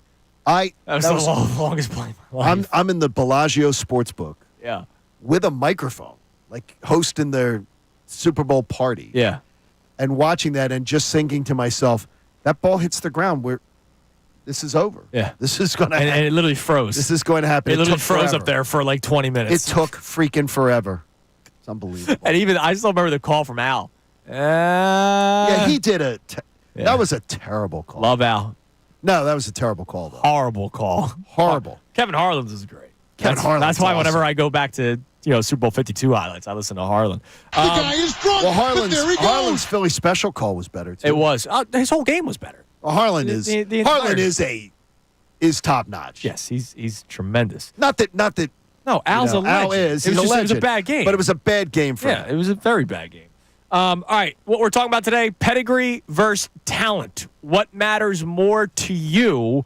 Obviously, the Eagles are the more talented team. We played multiple clips from you. Jeff McClain earlier today, James Palmer earlier today, Adam Schefter earlier today. Everybody's saying the same thing. It is no doubt that the Eagles are the more talented team. But the Chiefs are the Chiefs. Conversation is real. It may sound lazy, John, but Connor even said it, and Connor has been saying it all year. When our man Brendan Gunn says this is the year the Chiefs fall apart, it's one of those I'll believe it when I see it kind of things. I'm not with you. I I love that. I'm good. I'm glad. I don't buy into this logic. I just don't. I think that the better team, I'm expected to think like, is there something tangible that someone can give me about the Chiefs' pedigree that is saying, okay, here's why you should be very wary if you're an Eagles fan. If you think they're going to win this game, here's what you need to be wary about because of their pedigree. Here, I'll say this. Okay. And again, I think the Eagles win the Super Bowl. Right. But if you're asking me questions and I need to answer them, if the Chiefs are down 3 with 45 seconds left and they have the ball, I'm going to be saying, oh, bleep. Oh, no. Because of the pedigree Guess what? of I agree. Mahomes and Reed. That to me would be like a PTSD. Right. And I absolutely would be soiling myself. Yeah. I would do a Depends read on Monday morning. Yeah, if they're down 7 with 13 seconds, You're saying, you oh, can look bleep. at history and say they've come back and won Hey, this you game. watched the Bills game. Like that That's the divisional thing. round from a few years ago. They've won 17 straight one-score games. Yeah. Like, this team just finds a way, and that should scare people And so a that's little the bit. pedigree that I'll give them a lot. If it's a close game and Mahomes has the ball in his hands, I'm nervous. Oh no! Then I'm totally agreeing with you both. Right. Then I'm absolutely concerned about that too. But maybe it's not a close game, which is something you've I been don't believe it will be. hinting toward. I don't believe it will be. You're listening to 97.5, The Fanatic, WPN, HD1, Burlington, Philadelphia, Beasley Media Group station, broadcasting live from the Comcast Business Studio, powering possibilities.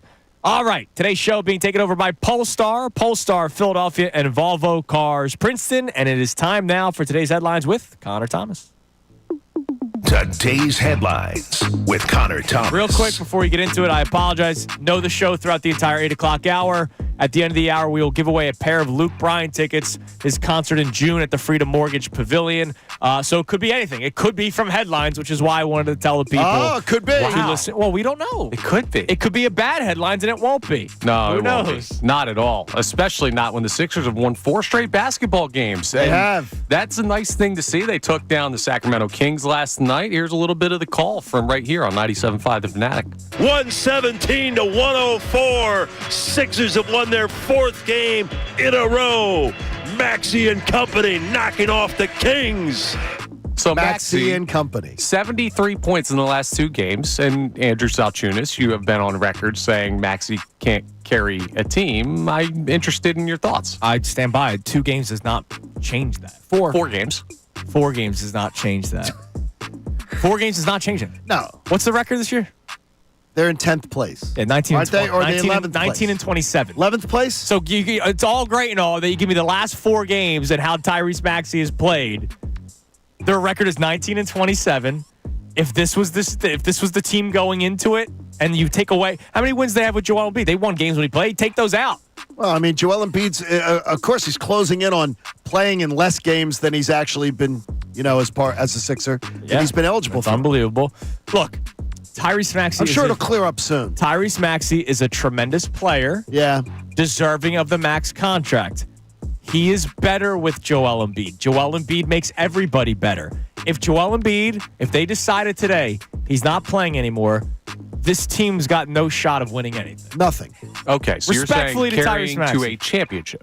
No. Yeah. Making the playoffs. They're not making the playoffs. Dude, if he's not playing the rest of the year, they're not making the playoffs. I've been on record.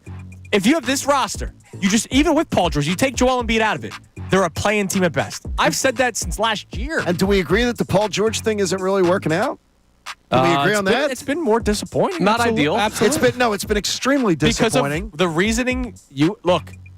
I like him as a player, but Paul George and his injury history is exactly why John and I did not want him on this team. I get it from a talent standpoint and how he fits and all that kind of stuff. Great. But he played the most games he played in 5 years last year. Hasn't kept him from the podcast. Oh, in a contract year he did that. That's Exactly. amazing. Contract. That's amazing. All right, you guys want to have a little fun here? I'd love that would more. That would be better than you trying to, All right. sneak me, and I'll stand by it. Tyrese Maxey is not a guy that carries a team. You Sorry. said it might Go be a on. bad headline, so I had to take a shot. But guys rock. Like, this is just awesome. I don't know if you saw this story that's been circulating around social media. There's a dude who played 40 years of MLB The Show franchise seasons. I saw this. Yeah, so Dean Siriaco played out 40 years as the Boston Red Sox in MLB The Show. He created his own character, but he also had guys like Jackson Holliday, Rafael Devers, Paul Skeens that all ended up with like 14 MVPs and won like 30 World Series and all of these crazy numbers. Like, just playing a video game that long it's so much fun to see somebody enjoy something like that. So I don't have. What does he do for a living, this guy? Do you know? Like, I who don't. is he? No, I don't think that has anything to do with it, John. What do you mean? I used to play. I'm fascinated to know what he does for a living. I used to play. My favorite baseball game was 2K11 back in the. Roy Halladay was on the cover, right? I must have played 30 full seasons, but I never did the same team. I always did fantasy draft because I wanted to draft it. I wanted to be a GM. Okay. I couldn't imagine sticking with one team and then having to draft new players and develop new players. The only game that I do that with is NCAA because the recruiting trail is part of playing the game itself. Okay. That's wild. 40 years of it. Yeah, it's nuts, man. Dude, the closest I've probably come to that is I have this golf game, the PGA 2K. It's 21, and I've been playing it for years just by myself, never with anybody else. I've maxed out all the levels. I just put my headphones on, and I sit on my couch, and I play that game for hours, like every single day. Are you great at it? Or does it get? yeah, no, or I'm does it nasty. keep as not a gamer? Does it keep raising the level of difficulty? You could set it for You that. can I set keep, it, manually upgrading the level of difficulty so Do I you still do have that? fun. Now- Sometimes, but I play MLB The Show on the easiest difficulty, and I set it so they only throw I set it- fastballs down the middle. No, I set and it I've harder. hit like 800 home I runs. said it hard because I want it to be realistic. Right. Do we know this is the guy? Did this guy play the games or is he? Oh, he played the game. So he's not simulating seasons. No. That's no. wild. No, he played it because like they ended with like 1,700 home runs a player for their like Yeah, careers. okay, Like so he that's played incredible. the games. Yeah, So okay. that's awesome. We'll round out with our replay from earlier in the show. So, when you hear talent, does it matter to you that the Eagles are considered the more talented team, or are you more focused on the success of the Chiefs and their pedigree and their culture? Like, what matters more to you, talent or success and pedigree? I'm with Johnny on this one, man. You've always got to go with the more talented team. We were talking about how the refs, and Tyrone made a great point on Best Show Ever about, you can't worry about that going into the game.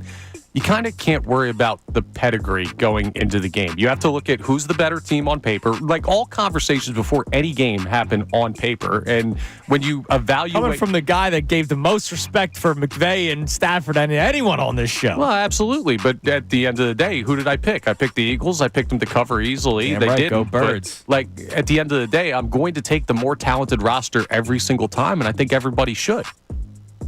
All right. I like that. I can't imagine people wouldn't want the more talented roster every time. By the way, I just saw something that I find funny. I didn't see this till this morning. This was tweeted out What is yesterday that? from Todd Archer. Okay. The Cowboys have signed VP of Player Personnel Will McClay to a multi-year extension, according to sources. He has overseen Cowboys scouting since 2014.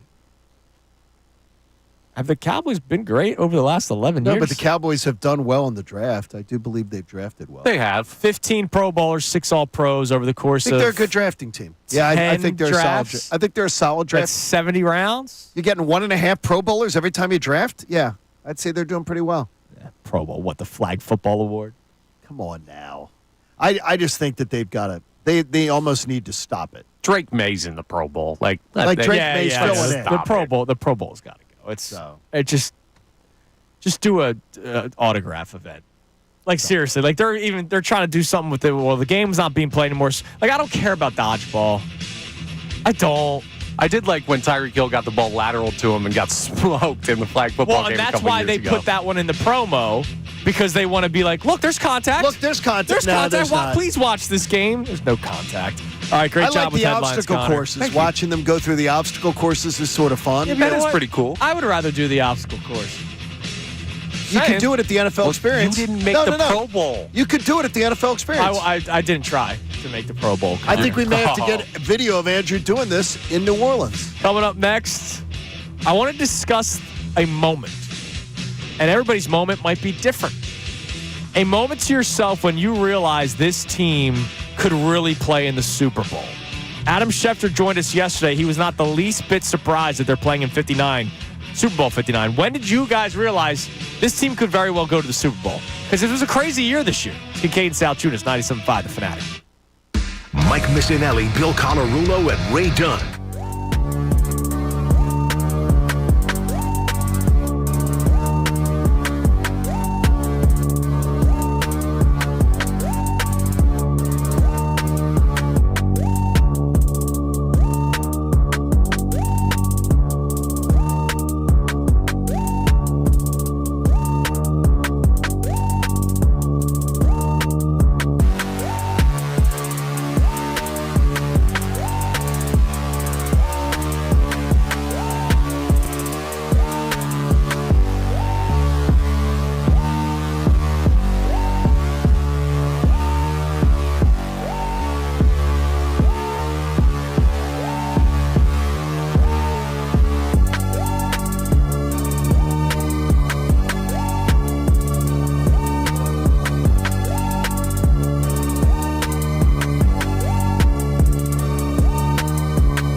on this Thursday morning, Friday, for some people around here. For some people.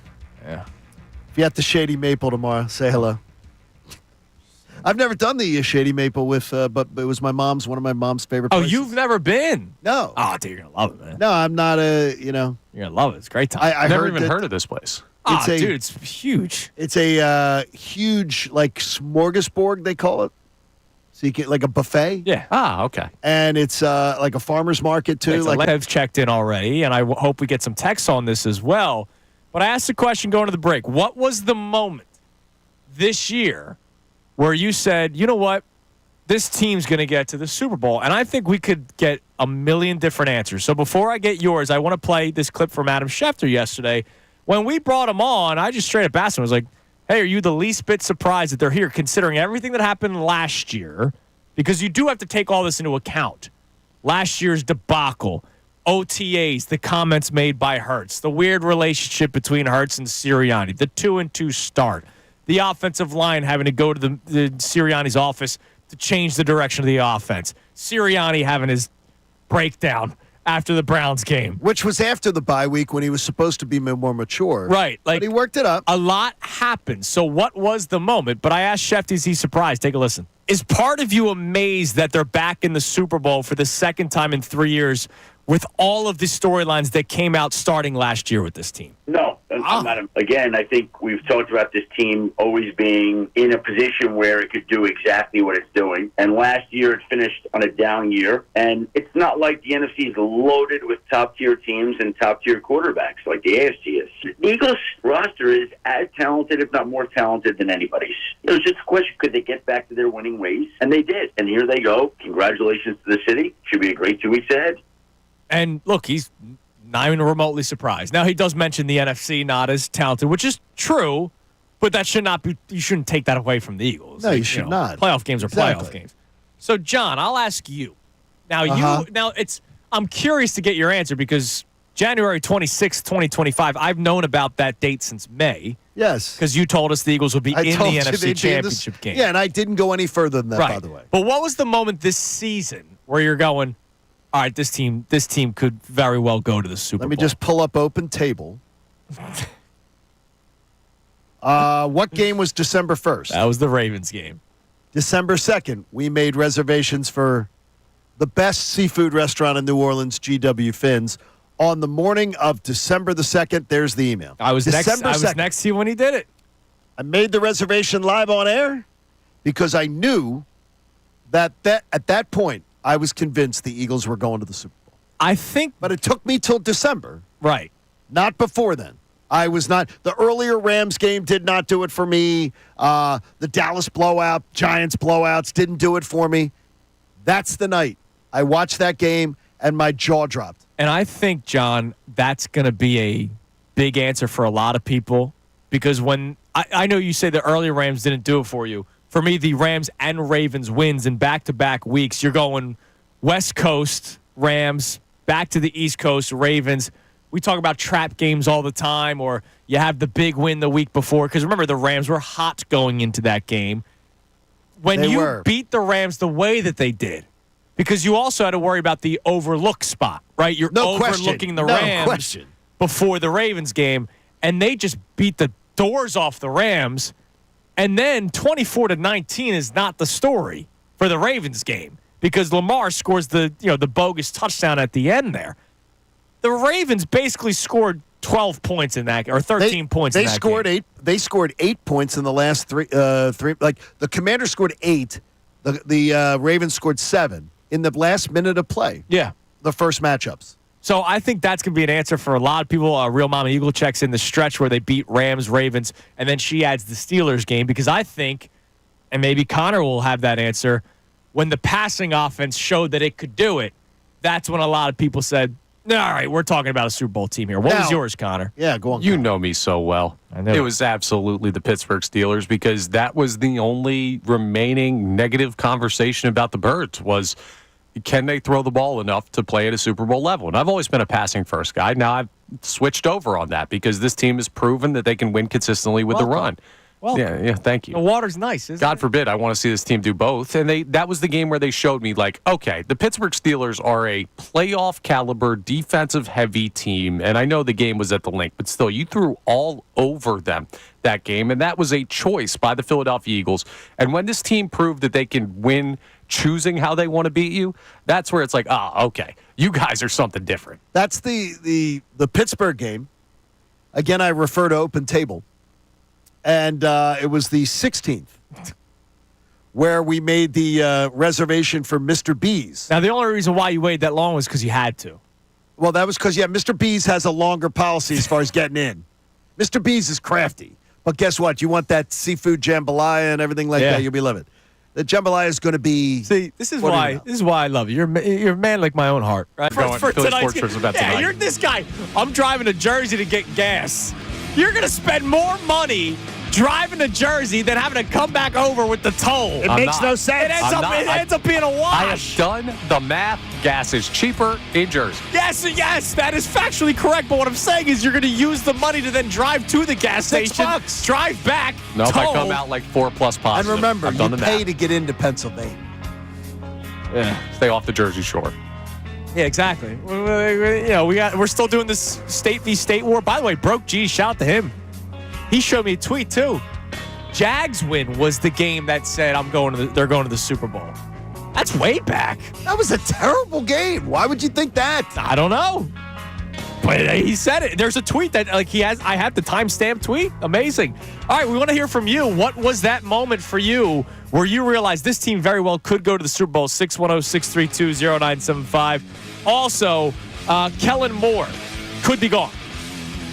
We're going to play the clip from Adam Schefter yesterday when he kind of spoke Shefty and told us that's happening.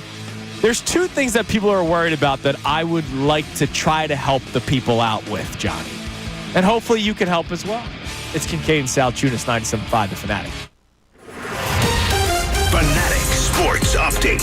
Lauding the Eagles roster. I'm Connor Thomas. This update is brought to you by Indeed.com. You just realized your business needed to hire someone yesterday. How can you find amazing candidates fast? Easy. Just use Indeed. Start at Indeed.com/credit. The Eagles are continuing to prepare for their Super Bowl 59 matchup with the Kansas City Chiefs, February 9th from New Orleans. And playing the two-time defending champs, you kind of expect that the Eagles are going to be the betting underdogs in the game, but that doesn't mean the Chiefs are more talented. Yesterday, NFL reporter James Palmer joined the best show ever, and he claims that the Eagles have the better roster. There's so much talent on Philly. We can get into the intangibles, but I just think across the board in terms of talent, Philly is better. As a whole, top to bottom, Philly is better and probably deeper. So we'll see if that narrative holds true in a little over a week when the two teams face off in the big game. The Sixers took down the Kings 117-104 last night. It's their fourth straight victory. Tyrese Maxey had 30 points in the game to lead all scorers. Flyers fell to the Devils 5-0 last night. They'll play the Islanders tonight at 7:30. That game right here on 97.5 The Fanatic. We'll talk to Kevin Aandhi of ESPN coming up at 8:55. This update's also brought to you by Polestar Princeton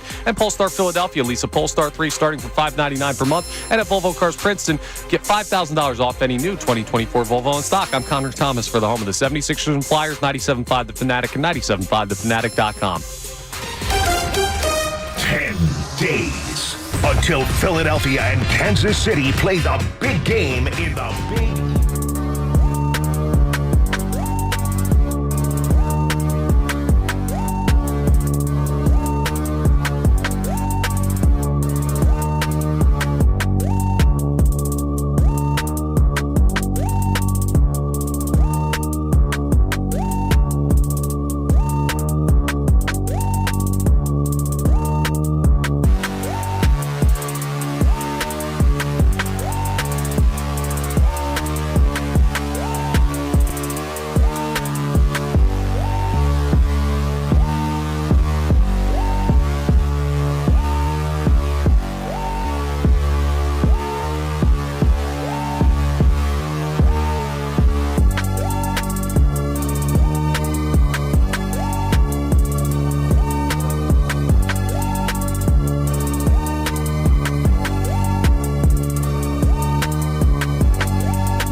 Salciunas, 97.5 The Fanatic. Let's go to the calls and the texts before we get to this Kellen Moore discussion. We asked the question, what was the moment where you realized this team very well could play in a Super Bowl? And you and I are kind of on the same page. The Ravens win Monday, December 2nd. I mean, you literally have reservations that you made, so like you have and facts by the way, to back it up. we've posted a YouTube. If you are going to New Orleans, we posted a YouTube short, the two of us, where we literally walk you through things you should be doing before your trip. This wasn't a short, baby. This was like a 12-minute what to do in New Orleans. You got to do it. And you got to make reservations now. Yeah, check it out on YouTube. It's Kincade Salciunas post-show headlines. We did one New Orleans specific after the Eagles won the NFC Championship game. Johnny wanted to help you out. All right, so let's go to the phones. Let's go to our man Michael and Yardley, see where he realized this team could go to the Super Bowl. What's up, brother? Good morning, brothers. How we doing? We're doing man. great, We're feeling good, Michael. I knew a little bit earlier than you, John. I knew definitively Week 8. Which game was that? When we played the Bengals. Now, mind you, the Bengals did not have a hot start. They were 3-5 at the time. But they still had a bunch of talent on that team. And, of course, they had Joe Burrow on that team. And that had been our Achilles heel, playing quarterbacks that were good and decisive and quick to let go of that ball. It was the moment when they went for it on 4th down, and I saw our rookie, Cooper DeJean, travel with Chase across formation and tackle him in the open field on 4th down, get up, and tell the crowd to calm down. At that point, I knew this team is different. And it's not just because of our all-star running back. It's not just because of our offensive line. It's because we have a defense that could go toe-to-toe with the best of the best quarterbacks in the AFC. And look, you're spot on. Obviously, the Eagles scoring 37, you're happy that they scored 37, but that Bengals defense was trash. Holding the Bengals offense to 17 points was incredible. So that's a great call, Mike. And if you look at that game, everything that happened that game, Jalen throwing for like just over 2 in the touchdown. He proved that he could throw the ball. Smith getting the sack. He showed up that game. Carter being a menace, getting 5 different QB pressures. Like, that game is kind of like the story of the Eagles this whole season. So at that point, I knew this team was a lot different. Yeah, it's a great call, Mike. We appreciate the call, brother. By the way, the Bengals, only 3 times over the course of the season did they score 17 or less points. The Week 1 horrible game against the Patriots where they only scored 10. Game was terrible. The Eagles and that Giants game 2 weeks earlier where they held them to 17. They knocked me out of my – I won a survivor pool the year before. Yeah. And lost this year on Week 1. Yeah, because of that loss to the Patriots. Thanks to Joe Burrow. But think about this for a second. Boy, they're unbeatable. So those 3 games, 10, 17, and 17, here are the point totals by the Bengals this year. And to Mike's point, it showed how dominant the defense was in that game. 25 points against the Chiefs, 33, 34, 38, 21, 41, 34, 27, 38, 27, 37, 24, 30. Tells you a lot. Eagles home to 19, and they were healthy. But that was a loser team. They were a good offensive team. Well, but that's the point. But they were a loser team. I get it, but that's the point. The fact that they held that offense. No, what I'm saying is I couldn't say, they're going to the Super Bowl because you beat the sad-ass Bengals. Right, you could say the defense is good. You don't know about the quality of the entire team. But he may have realized that this was a Super Bowl-bound defense. Exactly. Right? That was a great day that was an eye-opening day for the defense. Absolutely. All right, what do we got on the text line? Connor said a bunch of texts coming in on this. All right, so I know that there's this portion of the fan base out there, so we're going to appease them real quick. I've always thought they were going. Yeah, I knew right away. Go the opposite direction. Spaz checks in and says, when did I know the Eagles would make the Super Bowl? Early in the 4th quarter of the NFC Championship game. That's fine. That's a fine. I mean, look, a lot of people picked against the Eagles for the Packers game, Rams game. I'm sure a lot of people, well, we know people picked against the Eagles for the Commanders game. I put an advance warning out there today. Ignore all the NFL and gambling experts who picked against the Eagles versus Green Bay, then shifted to the Rams, then doubled down with Washington. I'm going to write a piece for our social media where some of them bet against the Eagles 3 times. These are gambling experts. Yeah. These are, the Eagles aren't winning this game. Weren't winning the game. These are NFL insiders who continued to many NFL insiders who people respect picked against the Eagles twice in the 3 games. It's been incredible. No, a lot of people didn't believe in this. No, and so to that texter's even locally, point, I understood where that texter's coming from. All right, we'll get more on this coming up, but real quick, the Kellen Moore situation. I just want to play this for you, and then hopefully put people at ease.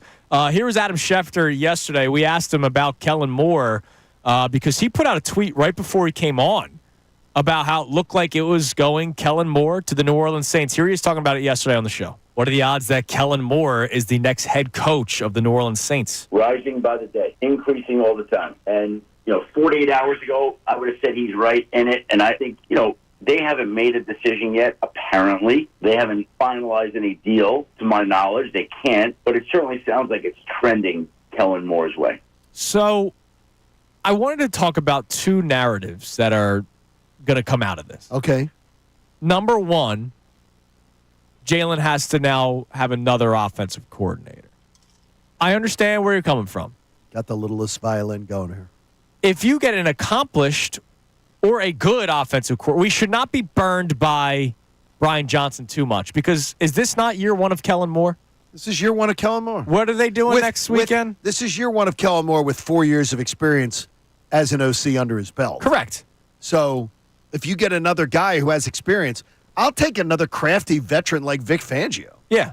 Like somebody who's been around. Right. What's Nick Saban doing these days? Right, exactly. He's looking for that rat poison. But year 1 of Kellen Moore, they're in the Super Bowl. And Shane Steichen was year 2. Let's not act like Shane Steichen was year 10. You know what I mean? Like, correct. Jalen Hurts has gone to 2 Super Bowls with a second-year offensive coordinator and a first, in terms of this system, this team. And a fifth-year offensive coordinator. Right. Okay. I mean, 4 years of experience before. But I'm saying year 1 for Hurts having to learn the cadences and all that kind of stuff. Sure. So that's one thing I want to get out of the way. A second-year coordinator with Jalen Hurts and a first-year coordinator with Jalen Hurts here in Philadelphia, 2 Super Bowls.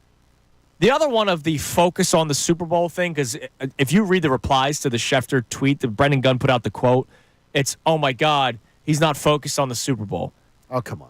You don't think – I get it. Kellen Moore probably was focused on his interview process like he was in the first round of the playoffs, second round of the playoffs, third round of the playoffs. They're in the Super Bowl. You don't think he wants to win a Super Bowl? Of course he does. You don't think – let's say the head coaching thing doesn't work out. Hey, I'm a Super Bowl winning offensive coordinator. Of course he You don't wants think to that win means this. something to him? But, again, what I'm going to tell you is, and I truly believe this is not fake news, that Kellen Moore's wife is going to be down there in New Orleans. Kellen Moore's wife's going to go, oh, we're moving to New Orleans. I guarantee you she talks to a realtor. I guarantee you she's like, oh, honey, you'll never believe these houses. Right. When they're together, there's going to be distraction. Nobody is a robot except Andrew DiCecco. Mm-hmm. Nobody is a robot that can just compartmentalize and not be like, oh, by the way, honey, we're about to make $8 million or $9 million a year. Right. We're about to take our earnings, and they're going to go up 6 times, 5 times. Their life is changing. They hit the lottery. The numbers just came up on the TV. You cannot tell me someone is not distracted by that. Oh, honey, I'm not even thinking about the fact that I'm going to sign on the dotted line and I'm going to make like $45 or $50 million and we're set for life. Well, you know what he says? That's not distracting Honey, me. why don't you put together a list of Zillow sites? I'm going to focus on the game, and I promise the second we win the Super Bowl, Absolutely. we'll go through it together. You know what? That's what you do, On Kellen. the flight home. Yeah. On the flight home. No. But He's you going know to be what? drunk on the flight We home. could sit there and I don't know that he's a big popster. Buddy, if you win the Super Bowl, everybody's a big popster. Pop away, man. I don't know. We'll see. All right, coming up next, we'll get back to the conversation with you guys about the moment you realize this team could go to the Super Bowl, in which they are now. Talent versus pedigree. Where do you fall on that conversation? It's been really interesting today on this. It I has really been. enjoyed this. So we'll check more texts on that. And also, I need you to put your historian cap on, John. Have you ever seen this much of an impact from rookies and second-year players for a championship team like this before? And I'm not saying one, multiple. It's Kincade and Salciunas, 97.5, The Fanatic. Now, a Birds Insider update.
97.5 The Fanatic. That's an interesting little assessment there. Yeah, listen, man. So we pick one of the long. A buddy reached out and said he'll upgrade us on one of our flights, Which is beautiful. So would you want the flight to New Orleans or the flight from New Orleans, from Philly to Atlanta, or Atlanta to Philly when we're coming home?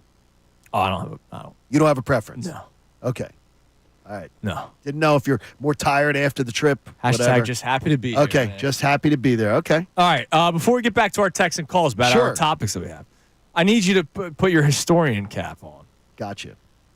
Can you remember a team, and I'm any sport really, where the youth has shined the way this Eagles team has shined? And I'm not even saying like a role player. Like, you look at the offensive line. Jalen Carter's, you'd think he's like a 6-year vet. He's in year 2. No, he's a beast. As too. is Nolan Smith. Right. You look at Jordan Davis, year 3. Nakobe Dean, before he gets hurt, year 3. Cooper DeJean, rookie. Quinyon Mitchell, rookie.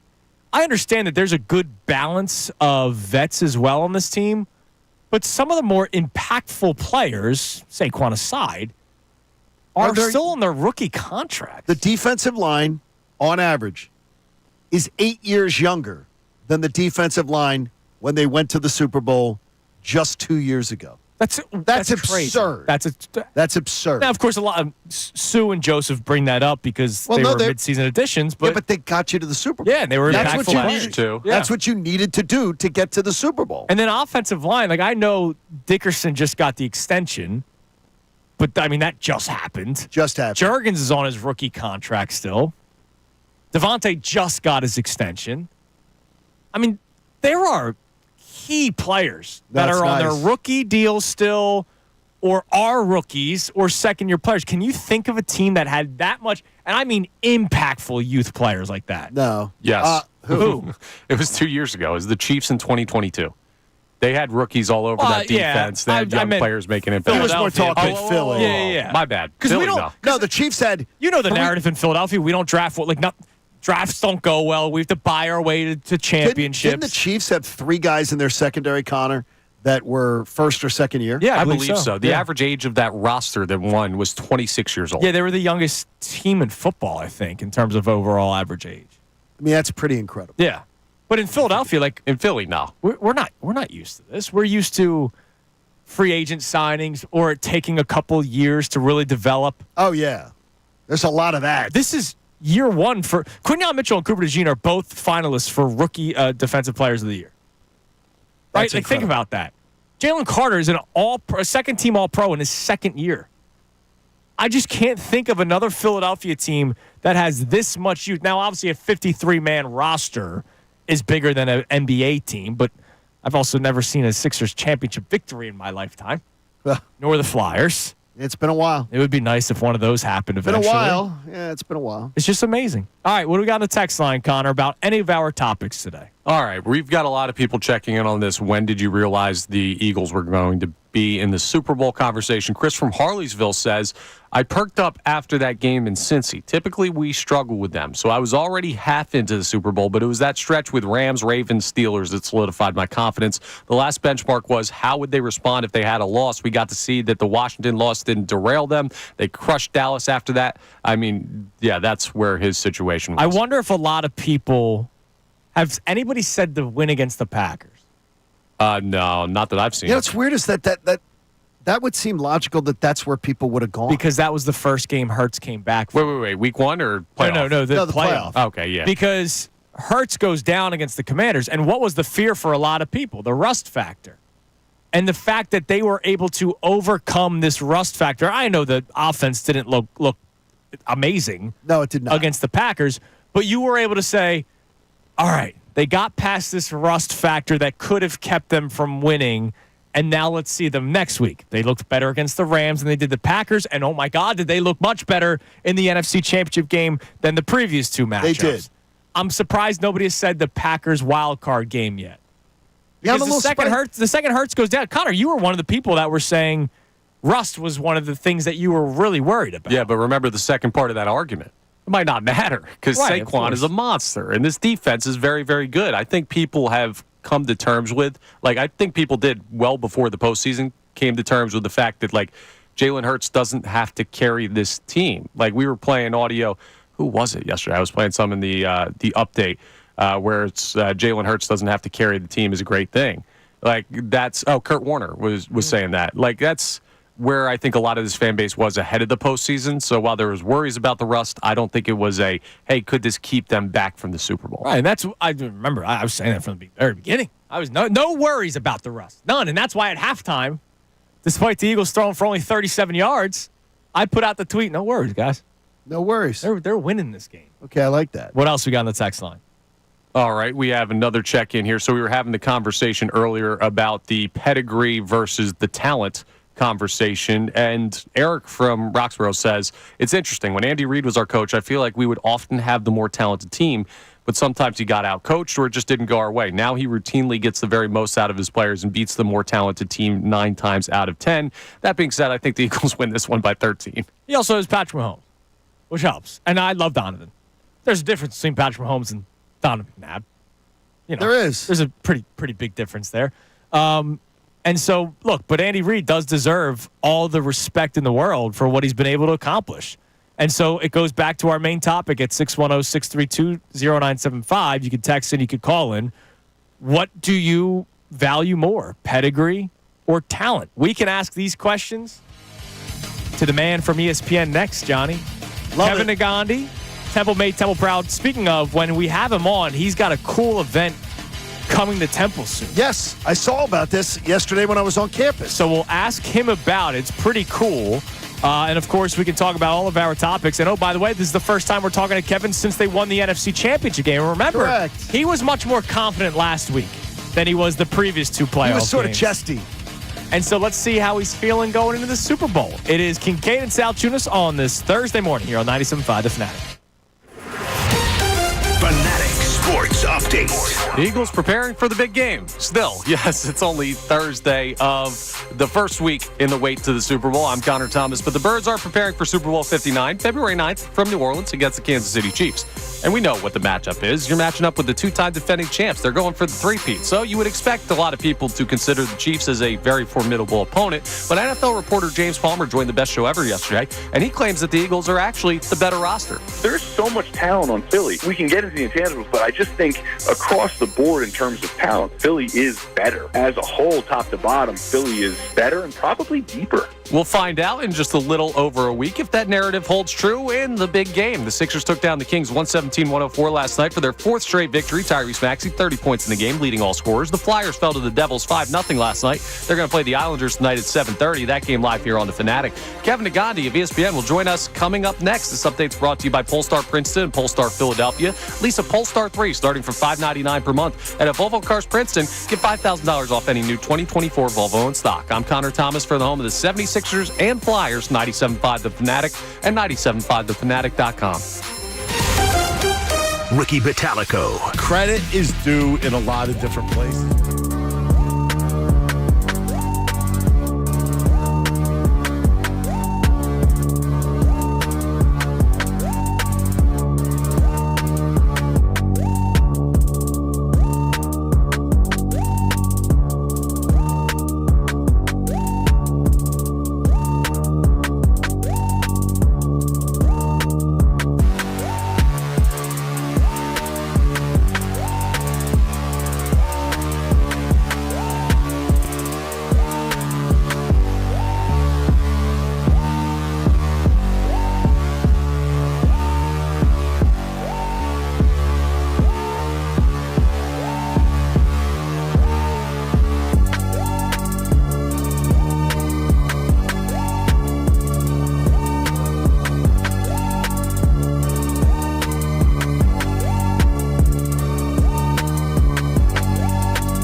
safe driving to work. It's almost time for you to be at work, Johnny. I've been forgetting to say that. That's my bad. Yeah, lots of accidents this week because of it. That's my bad. You're listening to 97.5 The Fanatic, WPEN, and WPEN HD1 Burlington, Philadelphia. Beasley Media Group station broadcasting live from the Comcast Business Studio, powering possibilities.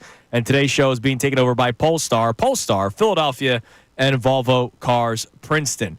Now, in a little bit, I will ask you the Know the Show question from the 8 o'clock hour. We still got 5 more minutes in this 8 o'clock hour, so who knows? Maybe the answer is something that's said by our next guest. Okay. Let's head to the Comcast Business Hotline. Every day, business is a big day. Let Comcast Business help you move forward with what's next from ESPN, Philadelphia's own Kevin Aandhi. Kevin, good morning.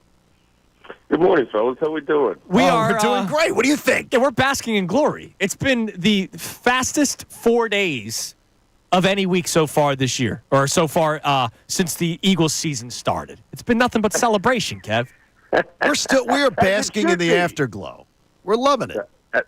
As it should be, though, especially how they did it, how they won, the identity of this team. I am, we're 9 days away. I feel I'm in a better place heading into this game than I was in the Packers game and the Rams game. Oh, wait a minute. What about Commanders? Well, he was chesty for the Commanders game. I mean, it's like I was. Where do you fall? Where do you fall on that scale? On the chesty scale, where do you fall? Commanders level. Listen. In the end, the X factor will be certain things you can't define in a box score, right? And Sure. that's the magic of Mahomes and the idea that this Chiefs team understands what to do in the right. Listen, when you watch that Bills-Chiefs game, you saw two teams that were evenly matched and then one team that just knows how to win in the moments where they rise, no matter what. They take the identity of their quarterback, and no matter what your name is, you find a way to make a play. And that's just undefined in sports. We saw that with certain players through the years. Just certain people, they understand what the moment is like, and it's, I got it. Tom Brady, we've seen that with Joe Montana, we've seen that with a handful of other guys in other sports. I got Michael Jordan. I'm going to rise no matter what. Our talent level's the same, and that changes everything. So you can't define what we have with the Commanders, with the Chiefs, although I think Jaden Daniels' trajectory is in that same element. But there's only certain quarterbacks that don't flinch. I was actually talking to somebody last night about this. The Montanas, you could also say Joe Burrow has it, right? They don't flinch. Right now, it's hanging over Josh Allen. It's hanging over Lamar Jackson. Phenomenal players, guys that are going to be in the Hall of Fame, but that are missing that kind of get over the hump moment, right? Giannis had that in the NBA, got to get over the hump. Right now, Mahomes is ruling the land because this is what he does, man, and the team takes that identity.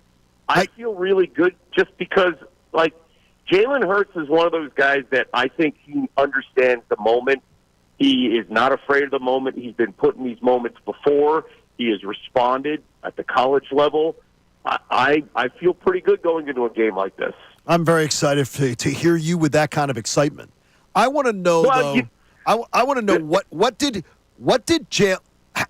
did any opinion you had of Jalen Hurts change in the past month?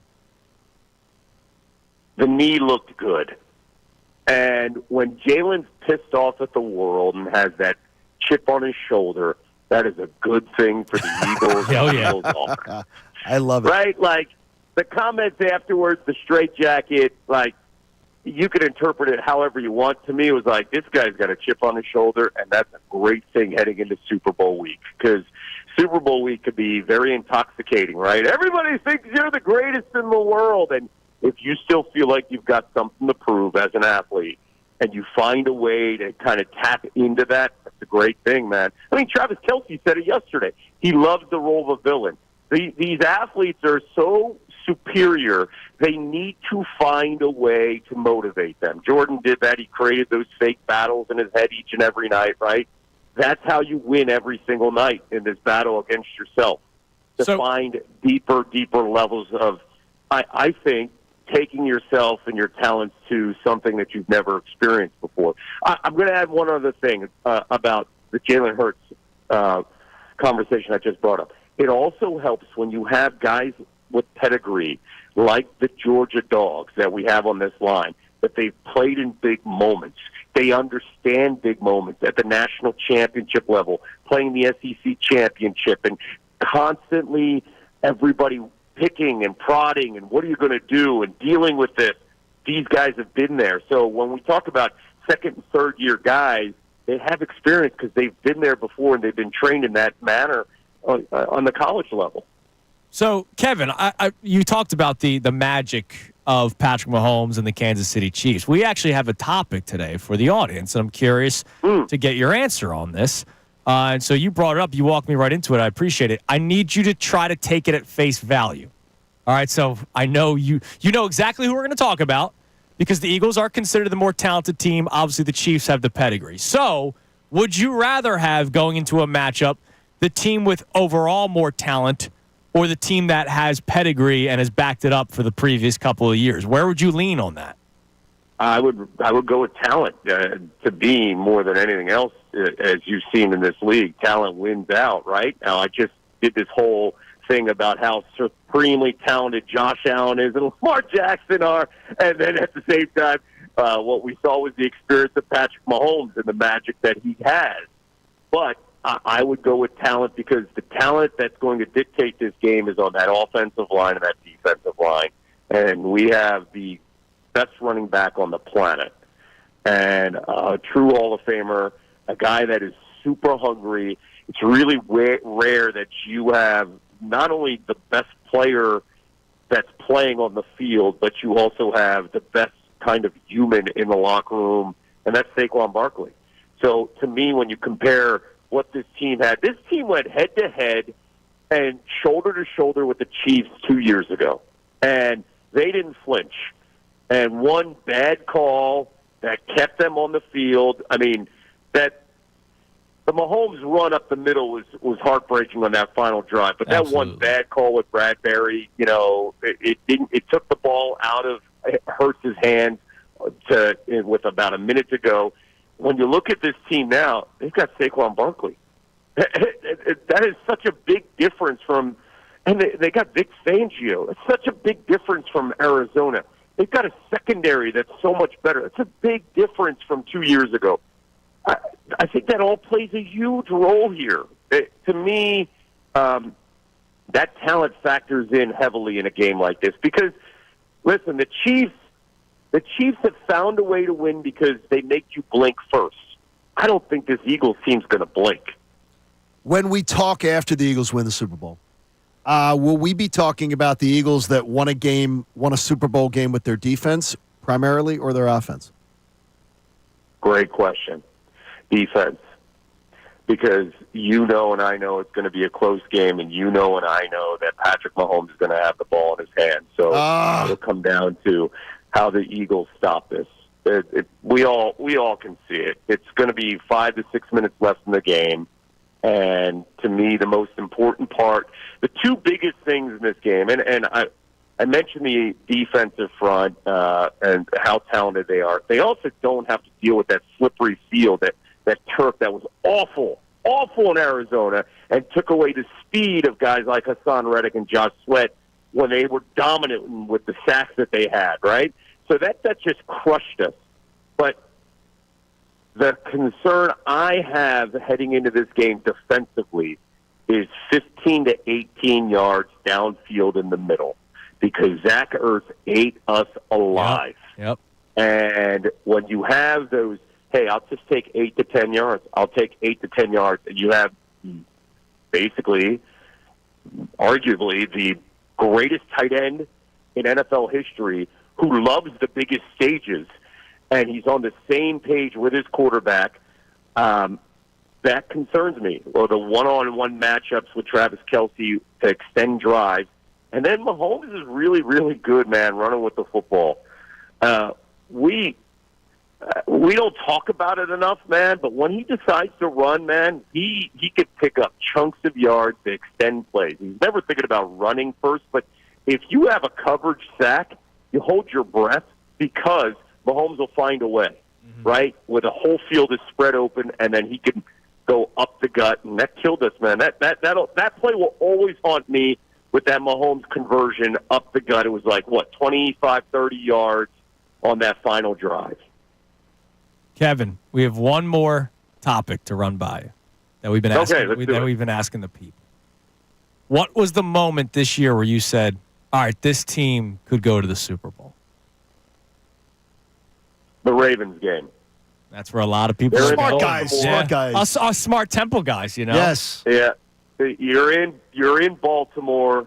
Lamar Jackson, the threat of Lamar Jackson, just how they battled, man. They didn't blink. They didn't back down. Baltimore was playing really well at the time, and the Eagles just went in there. We were coming off like a run there, too, of games that we were playing. It wasn't the gauntlet, but that Baltimore game, I was like, all right, we're pretty damn good now. This is all coming together at the right time, and they proved a hell of a lot to me that day, and that was the day I started saying, okay, we could have a deep run here, and I started thinking about the 1 seed and avoiding playing in Detroit, and it still worked out well. What was your moment, though, guys?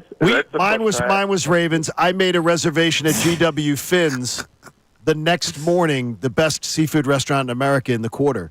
I made a reservation the very next morning. And that's a fact. And we're going to the Super Bowl. He did it on Open Table on December 2nd. And then after the Steeler game, I made a second reservation for Mr. B's. So I made sure that we had coverage at the best restaurants. He was very confident. By the way, I want to. that is impressive. See? And we did it on air, too, so it's documented. By the way, Kevin, it was National Signing Day yesterday for Temple. Did you realize that?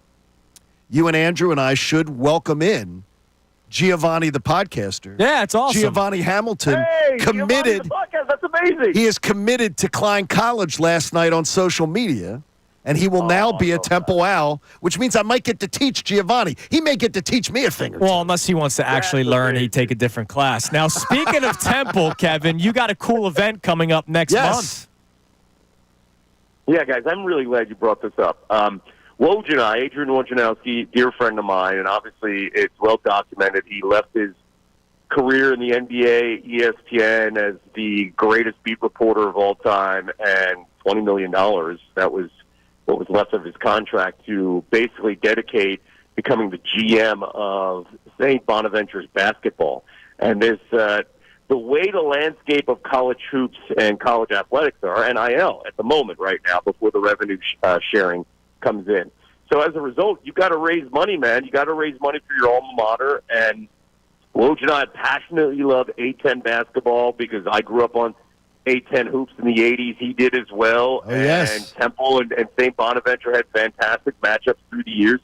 So we came up with this concept of how about a joint NIL event, first of its kind in the entire college sports landscape, combining two NIL initiatives, and it's going to be on February 25th to benefit Temple Hoops and our NIL as well as St. Bonaventure's NIL, and it's going to be on the campus at Temple University. A chance to talk to Woj, and I will have also special guests coming in and memorabilia, and it's a great opportunity to kind of pick our brain about the college landscape, also talk to us about literally anything, and you could sign up just honestly, like, I'm really looking forward to it. You can go to my Instagram page. You can see some information about it and the chance and the opportunity to sign up. We hope to see you guys there. It doesn't cost a lot of money, but every dollar counts in this day and age of college athletics, and it'll help a Temple athlete, which right now is pretty important. Nice win last night that we got from Coach Fish. Hoops, man. That Hoops team. I got my kids out in time to get across the street to go see the game. Oh, it's good work by you, Professor John. That's great work. Kevin, listen, man, we're excited for it. We'll promote it a couple more times as you come on with us every single week. We appreciate it as always, and we'll talk to you next week, a couple days before Super Bowl 59. We will be in New Orleans, so we will, enjoy it. Enjoy it. I'll see you in New Orleans. We are going to see. Whoa. Right. That's going to be awesome. That sounds 6 good. o'clock Sports Center on the street? Yeah, well, listen, if you want me to stop by Radio Row on Thursday, I'll be there. Oh, you're there. Okay, you're there. Sounds great, Kevin. We'll see you there, man. We appreciate it. Thanks, Kev. Looking forward to it, guys. Thanks, man. There he is. Go Birds. Oh, that's Kevin awesome. Aandhi on Kevin the will be there in Comcast person. Business Hotline. All right. That's nice. I'm game. Wait.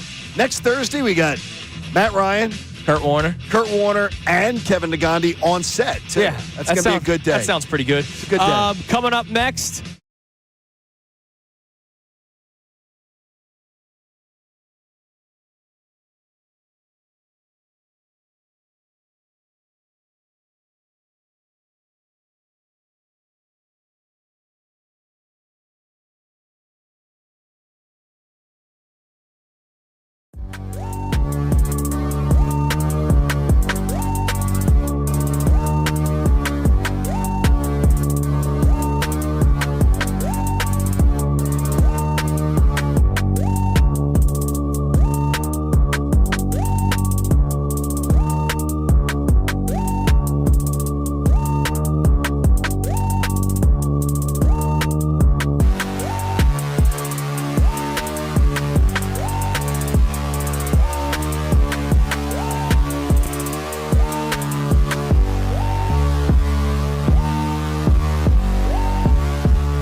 Who wants a pair of Luke Bryan tickets? Me. Around 55,000 people. Know the show question. It happened in the 8 o'clock hour. One of our topics today is, what was the moment you realized that the Birds were going to the Super Bowl? So we all gave our answer. Johnny said the Ravens win on December 1st. You guys are wondering, where is this going? Where is this going? What's the question? December 2nd, John made a reservation to what restaurant? First one to get it, 215-263-0975 will win the pair of tickets to the Luke Bryan Country Song Came On Tour, Friday, June 6th at Freedom Mortgage Pavilion. For another chance to win tickets, you can go to the contest page on 975thefanatic.com. So there you go, Connor. There's your other chance. Tickets go on sale tomorrow at 10 a.m. via Ticketmaster. The pre-sale is happening today until 10 o'clock with password Octave. So what was the restaurant that John made a reservation to on December 2nd? Because that was the moment. The Eagles-Ravens game on December 1st was his moment where he said this team could go to the Super Bowl. 215. Oh, I thought we were going. 263-0975. At that point. I only believed the NFC title game to that point. It was Hooters, right? Yeah. It is Hooters makes you happy. That used to be the jingle. Yeah. Hooters makes you happy. Should still be. I don't think there's a jingle on the planet John Kincade doesn't know. Oh, no, I know them all. Yeah. I absolutely do. It's amazing. I do know way too many of them. All right, CBS, Joel Corey did the agents take the 2024 contract awards, best and worst signings.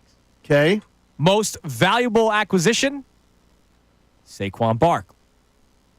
The runner-up, and I do think this is a quality runner-up, was Sam Darnold because their season is dead if Sam Darnold doesn't play well. Sam Darnold's a great option there. The least valuable acquisition, sorry to your pals in the ATL, Johnny. What's that? Kirk Cousins. Oh, Kirk Cousins is terrible. I said it from the beginning. What did you not know? 4-year, $180 million contract, $100 million of which guaranteed, $90 million fully guaranteed at signing. He gave them 18 touchdowns, 16 picks, and a season that did not result in a playoff appearance. That's so ridiculously bad. Runners up. Bryce Huff. Deservedly so. And Hassan Reddick.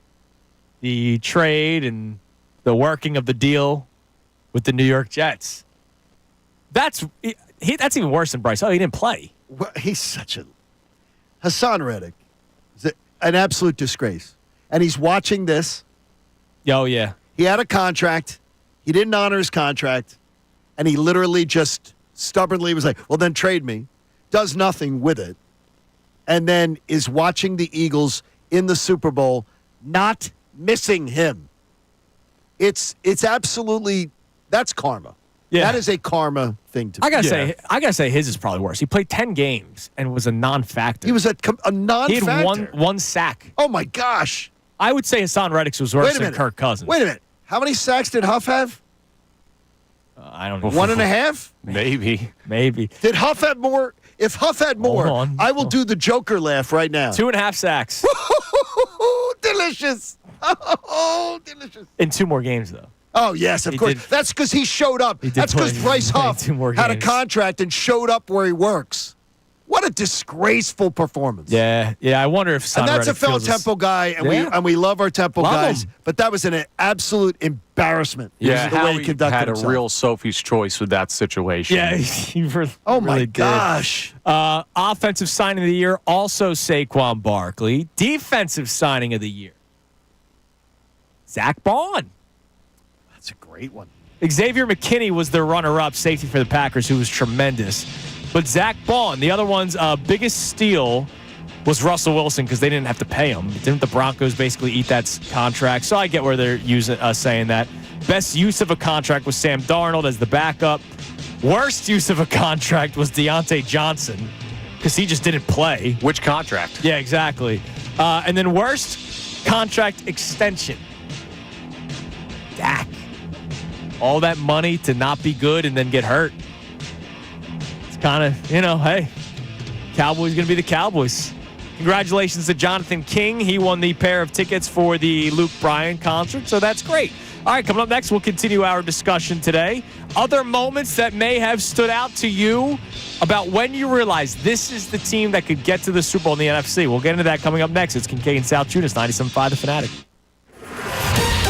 Fanatic Sports Update. Comparing the roster, I'm Connor Thomas, and the Eagles are continuing to get ready for Super Bowl 59, which will be played, of course, February 9th from New Orleans against the Kansas City Chiefs. And the matchup with the two-time defending champs leads to a lot of people picking the defending champs. They're the betting favorites in the game over the Eagles, but Pedigree isn't everything. NFL reporter James Palmer joined the best show ever yesterday, and he claims that the Eagles, they have the better roster in this matchup. There's so much talent on Philly. We can get into the intangibles, but I just think across the board in terms of talent, Philly is better. As a whole, top to bottom, Philly is better and probably deeper. It's almost more than a claim at this point. We'll see how many other people jump on that narrative as the big game approaches, and we'll see if it holds true on the field in a little over a week. The Sixers took down the Kings 117-104 last night. Their fourth straight victory. Tyrese Maxey had 30 points, led all scorers in the game. Flyers fell to the Devils 5-0 last night. They'll play the Islanders tonight at 7:30. That game live here on the Fanatic. This update's brought to you by Polestar Princeton and Polestar Philadelphia. Lease a Polestar 3 starting for $599 per month. And at Volvo Cars Princeton, get $5,000 off any new 2024 Volvo in stock. I'm Connor Thomas for the home of the 76ers and Flyers, 97.5 The Fanatic and 97.5thefanatic.com. Bill Colarulo. What a magic.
tweet something.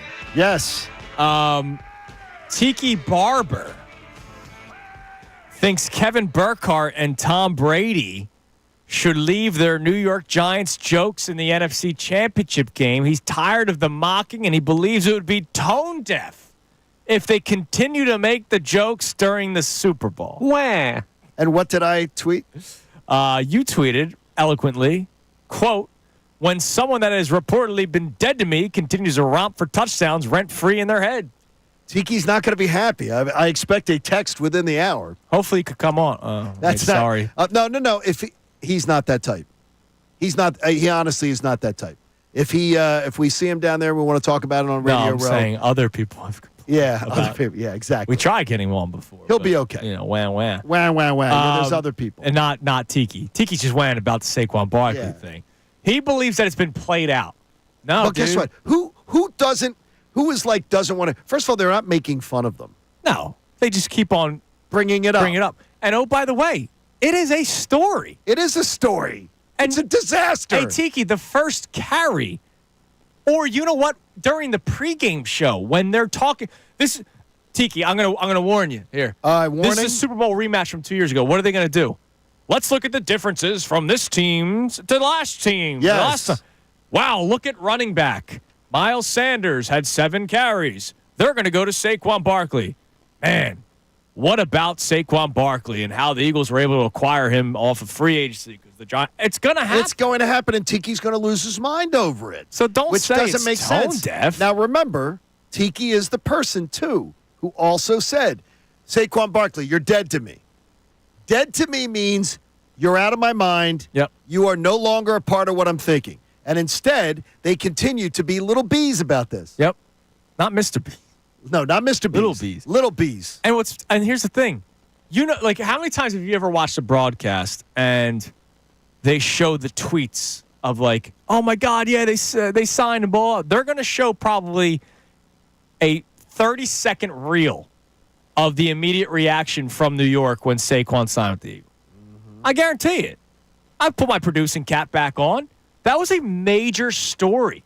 And oh, by the way, it's the New York audience. So you're now speaking to a big audience. Like, it's going to happen. You can't run from it. No. And to just say it'll be tone deaf, like, what do you mean it'll be tone deaf? Come on.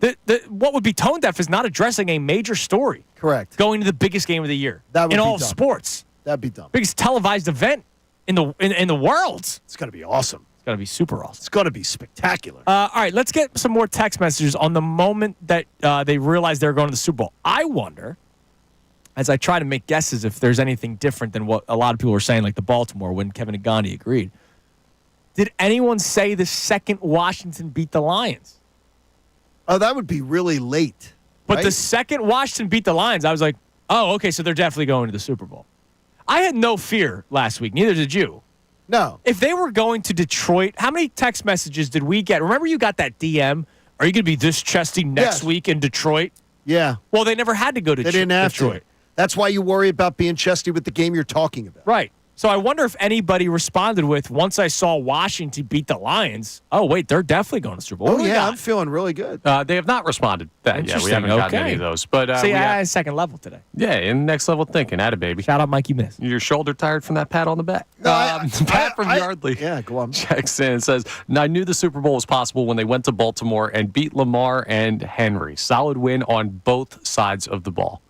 I think that the both sides of the ball factor is why the Baltimore one keeps on coming back. Like, the Eagles offense played pretty damn well that game. Saquon Barkley. Remember all the talk of how are you going to be able to beat a top rushing defense if you face them in the playoffs? You can't just run against them. Well, they just ran against the Baltimore Ravens and said, yeah, screw that narrative. And then they shut down the Ravens' vaunted rushing attack. They shut down the vaunted Ravens offense. Right. Period. They were, I mean, honestly, there was no. If you saw Lamar Jackson, that was the only game you watched all year, you would never think that quarterback was in the discussion for an MVP. Yeah. And I'm trying to think of what game Jalen Hurts, other than Tampa, that you would say that about. That Jalen Hurts looked just atrocious. Yeah, just really, the Eagles' really bad. defense made some really good quarterbacks look very mediocre. Yeah. Including Joey Burrow. Well, yeah, that Joe Burrow game. Australia Opens, Joe Burrow. Here's Joe Burrow's stat line from that game. All right, and Joe Burrow had a tremendous season. Him individually for the Bengals. 26 of 37, 234, 1 touchdown, 1 pick. That's a very mediocre day. Mediocre. And the Eagles defense just was all over him and all over What did Cooper DeJean do to a very star-studded receiver, too, then? He locked him down. And speaking of Cooper DeJean, what about Cooper DeJean against Derrick Henry? Yes. That hit that he had on Derrick Henry. What else we got on the text line? Cooper DeJean is not a safety. What else? Sorry, I had to hit it. I love that drop. I do, too. Bill from Cherry Hill says it was the Bengals game for him. He remembers texting his group chat, football is fun again after that win. So a lot of we've had a couple people say the Bengals game. I was not there yet. I was very impressed. Well, the Bengals were a garbage team this year. Mediocre at best. I think it's just the defense and what they did. And, okay, I got you. Defense wins championships and, that belief. Yeah, and I don't think at that point in this season, remember, we have a lot of people that are Eagles fans that get zoned in on the Birds. I don't know that everyone at that point was looking at Cincy and saying, oh, well, this team is terrible. They stink. It's not that impressive of a win. I think when people who don't necessarily watch the Bengals games as much as we may or whatever, or watch the national NFL stuff, might look at that and say, hey, that's still Joe Burrow. That's still Jamar Chase. That's still a big win. Oh, absolutely. Yeah. I mean, absolutely, you're fine with that. I mean, I get you. The people say the name brand. Sometimes though, you get a bad bag of chips. Or you get a bad yogurt. You know what? You never get you never get a bad bag of chips from Wise. Yeah, you never do. Wise. By the way, there's more coming, I think, too. Oh yeah, well, we're every Wednesday's a Wise Snacks Wednesday here on Kincade and Salciunas. Oh, sounds good. Don't you worry. All right, give us one more text there, Connor. All right. Go back to the well to Clifton from Maryland, who said, whatever week where Andrew compared the Eagles to one of the older Cowboys teams, that was the week that I knew. That's right. So you influenced somebody in this fan base? I did. That's impressive. Now, I just read an article. No, but that's really good. I got to try to find it because somebody asked me. I remember somebody asked me again for the link to the article. Influencing people, Andrew. And in case people are wondering, if you weren't listening, we may have a lot of new listeners because of the Super Bowl run here. Gotcha. There was an article that came out earlier this year, and this was everybody that was denying whether or not the Eagles could make a run in the playoffs with the style of play. So remember this. Can they win running the football? This conversation has been going on for months now. And somebody did a deep dive into the comparison of the Eagles of 2024-25 to I think it was the 91 Cowboys that won the Super Bowl. Not 91. Not 91. Had to be before we were born. 91, I think, was a Redskins. Oh, I was not born yet. I think the Redskins. Yeah, that's right. They won in 91. I'll try to find it, but basically both teams okay, you two weren't born were for that identical. Game? 94, baby. God, I hate you both. Yeah, I do it with all affection. Thank you. I hate you both. Thank you very much. I remember that game like it was yesterday. Well, it wasn't yesterday, and it wasn't within the last 31 years. Oh my gosh! I can tell you. It was the 91 Super Bowl. All right, so I'll try to find that article. It was the comparison of that's great. I'm glad that somebody is that locked in. I appreciate that. Andrew Salciunas, influencer. Instagram collaborations. I'm a collaborator, even though I'm never collabing again because Haley took a shot at South Jersey. You could text it. You could call on 610-632-0975. Now, coming up next, we have our Kincade and Salciunas Key 3 best minutes from today's show. Before that, I'll find this article of the Eagles-Cowboys comparison that was just identical. That's a good throwback. It was amazing. And also, could the Lombardi Trophy be renamed? It is Kincade and Salciunas here on 97.5 The Fanatic. Now, a Birds insider.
coming up in about 7 minutes, 3 best minutes from today's show.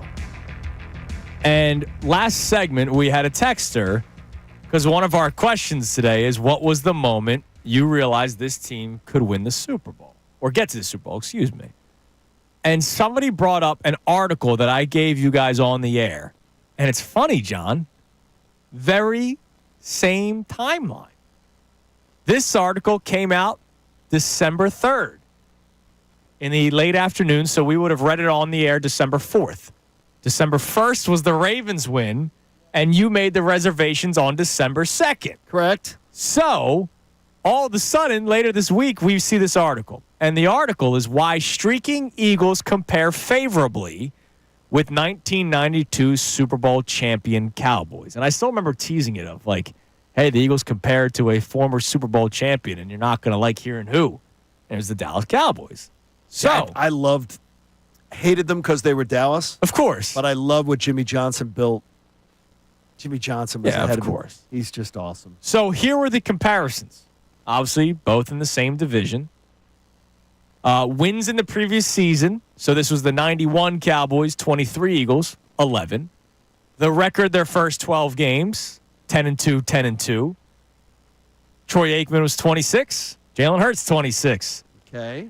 Jimmy was in year 4. Nick Sirianni was in year 4. The quarterback coach titles entering the year, 0. Right. Or no, this wouldn't have been Jimmy Johnson, right? Yeah, it was. This would have been. Oh, was it? Okay. It was Jimmy. The last one was. That's right. Was the last Coach one. Switzer. Yep. Individual rushing rank, first for both teams. Total defense rank, first for both teams. Now this was the weird one. Defensive backs drafted in the first 2 rounds, 2 for the Cowboys, 2 for the Eagles. Okay, this and is the a deep rookies dive. made impacts for the Cowboys that year, and the rookies were making impacts for the Eagles this year. That's amazing. It was just these crazy similarities. Now, those are some random things, but still. There is one difference I would give. What's the difference? I think Jimmy Johnson, to me, is one of the greatest football coaches ever that never gets his due. I don't think Nick Sirianni's there, but I think Nick Sirianni's a great leader of men. Absolutely. And everything. But I definitely would give that team a huge coaching advantage. Okay. So I'd give that one. Now, I don't remember the coordinators. Do you remember their coordinators? Norv Turner. Okay. Was their offensive coordinator. And their defensive coordinator, I do not remember who it was. I don't want to say I don't. It's not. It wasn't. You got Vic. It wasn't Wade Phillips, but I can't remember. Let's see. They had Norv was the OC. As you Norv was mentioned, awesome. And Dave Wanstead was the Dave defensive Wanstead, coordinator. and then he went on to be the coach of the Bears. Yeah. All right. Well, not bad. Not bad. All right. So there you go. I'm glad that I could bring that article, but I'm glad somebody listened that closely. Yeah. Sometimes we don't know. I did the show with you, and I didn't listen that closely, Yeah, but I do think I a lot. remembered it. The minute you said it, though, I remembered it. Yes. Well, it was the minute the texter said it. There you go. By the way, real quick before we get to our key 3, we'll get some more texts and this Super Bowl trophy conversation. Our man Jason Martinez Good is job, Mert. going into his second treatment. Yeah, and he brought a blanket from home today. That's a veteran move. Oh yeah, because it gets you cold. Oh okay. You can get really cold quickly. Right. So Mert's doing a good thing there. Well, he just started, so shout out to you, Jason, and get after it. Treatment number 2, kick ass. All right, what do we have on the text line, Connor? You can text the show at 610-632-0975. We'll read a text. We got the key 3, and then we got to talk about the Super Bowl trophy. Could it be renamed? All right. Slice from South Richmond, Virginia says, pedigree versus talent. Would you go with Detroit over Kansas City if the Eagles were not in the Super Bowl? Detroit is definitely the more talented team. Or do you pick Kansas City because of the pedigree, showing a potential Eagles bias in the current discussion? No, I would probably lean Detroit because, again, face value conversation, I'd probably lean pedigree. I'm talking about the way this team's been playing this. That's why I'm taking the Eagles. The Eagles have been playing better all year than the Chiefs have been playing all year. Yeah, they have been. Despite the record, the Eagles have played a better brand of football all season long. Just like the Lions were playing a better brand of football than the Chiefs all season long. Yeah, I would take Kansas City, and I wouldn't think twice. Okay. Wow. Just being honest with you. Like, I mean, now I will say, I like the Eagles better than I like the Lions this year. Like, I did. I thought they were the more talented team, and we'd been on that for a while, Yes, too. we have which been. is why it's right to take the Eagles in We've this been game. on there because of the injuries. Sure. I'll be completely honest with you. Like, if the Eagles and Lions were in the NFC Championship game in Detroit and the Lions were fully healthy, I think it's Detroit's year. But Detroit wasn't healthy. No, if they were totally healthy, I would have picked the Lions. But the Lions weren't totally healthy. They were missing so many key players, and the Eagles, part of it is luck when it comes to health. You know, a weird cut, and all of a sudden your knee gives out. That's why I wouldn't go further than to say NFC title game. Because Right. I do believe if the Lions didn't get damaged and devastated by injury and they had home field advantage, it would have been their year. Yeah, but it didn't happen. They that lose way. to the Commanders, and that's why I was wondering, did anybody text in the moment the Commanders beat the Lions? Because dude, I mean, we even talked about it the Friday before divisional round of the playoffs. You were saying, man, could you imagine? And I was like, no, because I don't think it's going to happen. But you said, could you imagine if the Commanders were able to go into Detroit and win, what the vibe would be around the Link Sunday? And, dude, that was a ugly, sleet, rainy. Remember that tailgate scene? The weather was horrible. That morning when we all saw each other was amazing. That morning when we all saw each other was like, yes. Because everyone realized But you still had was at two hand. wins. You still had 2 wins to go, and little did we know how scary that Rams game would end up being. Yeah, at the end there. That was sure. That one was a little Not fun. scary. Not fun. All right, it's time now for the Kincade Salciunas Key 3. 3 best minutes from today's show brought to us by Von C. Brewing. Now, the Kincade Salciunas Key 3. Today's best. Johnny, happy Friday to you. Thursday for all the other working men and women in the Philadelphia area. Look, all I'm worried about is February 9th. Can you get me to February 9th? We're getting closer. We have so many great ways now, to be getting ready for this. I can't even say slowly but surely because this week has really flown by. Monday was just an absolute celebration. Tuesday, the celebration continued. And I thought yesterday's show flew by as well. So the week is going by quick for us. Well, doesn't happiness bring that? Yes. Yes. Time flies when you're having fun, John. Happiness brings it, and right now in the Eagles fan base, there's a ton of happiness. So this team has been just on fire, right? Correct. Remember, we all know the story of the bye week when the offensive linemen go to Nick Sirianni and they change the direction of the offense. And since then, the Eagles never really looked back. There are a couple of games in which Jalen did have to throw the football, like the Pittsburgh Steelers and like the NFC Championship game. Doesn't matter how they need to win it or how they think they need to win it. They're winning football games when Jalen Hurts is on the field from beginning to end. Adam Schefter was on with us yesterday. Mentioned it again. 13 straight wins for the Birds when Hurts starts a game and finishes a game. Okay. That's fantastic. They're very, very talented. Now, how much does talent matter in a matchup like this against the Kansas City Chiefs, who aren't as talented, right? The Eagles are far more talented than the Kansas City Chiefs. Are you being a little too chesty there? I don't think so. See, I wouldn't go as far as to say far. There's no question to me they are the better roster. Yes. But the far better... I'll go far. Okay, the reason the far better won't come out of my mouth is because of the fact that you have to take into account accomplishment. Well, again, I'm saying strictly talent. Okay. But the talent versus pedigree conversation is one we'll have today. It is. Because That's where we're going to get into it. They have the pedigree. So, when you hear talent, does it matter to you that the Eagles are considered the more talented team, or are you more focused on the success of the Chiefs and their pedigree and their culture? Like, what matters more to you, talent or success and pedigree? So, John, I'll ask you, if you were to, I'm not saying make the pick, because I know where you're leaning when it comes to this game, and I agree with you, but if I were to say, hey, what do you care more about, talent or overall pedigree, what would you lean toward? Talent, because I do believe that great teams lose all the time, and especially in one-game situations. Yeah, oh yeah. Great teams lose all the time. But I actually like, especially when I've been studying for next week, a lot of common opponent stuff. I think the Eagles go into that game head held high and say they can absolutely say when they played common opponents, they overall played them better and distinctly better than the Chiefs did. And for many of the opponents, they played them on the road. For whatever reason. So they went on the road and dominated the teams that the Chiefs struggled to beat at home. So you pitched the topic of whether or not this is the greatest Philadelphia sporting team playing for its respective champion. Yes, that ever played for a title. And that's all across just all got the sports, yeah. Played for a title. And I'm going to argue with you just because of the vast density of the roster. This is that team. I think you can make a really, really good case for it. And look, it's obviously going to be hard to debate basketball versus football because of the amount of players. But to that point, I would say it's even more impressive that a football team can be considered better than a basketball team because you need 7. Yeah, you need 7 guys. You need 7 or 8 guys to win an NBA title. Whereas a football team, you need a hell of a lot more. You probably need 40. And what's the weak link on this team? Kicker? He has been the weak link. But think about it. But Connor has assured us everything's fine. Nothing to worry about there. Damn right. So hopefully it doesn't come back and haunt us on Super Bowl Sunday. But it's amazing. You look at every position group, you feel confident in every position group on this football team. It's really amazing, man. It is really amazing. I will always take the more talented team. And I am telling you this, if the Eagles get skunked in this game or get beaten in this game soundly, it will be the biggest shock of my sports life. I agree with you. Like if this team just all of a sudden doesn't deliver on what I think I know they are, it's going to shock me. All right, that was our Key 3 best minutes from today's show, brought to us by Von C. Brewing Company in Norristown. Check out the Key 3, like the OG Pills, a legendary Philly lager, which is the gold medal winner at the 2023 World Beer Cup for Best American Pilsner. Walking on Clouds, my favorite, Von C's flagship hazy IPA, and it is delicious. And?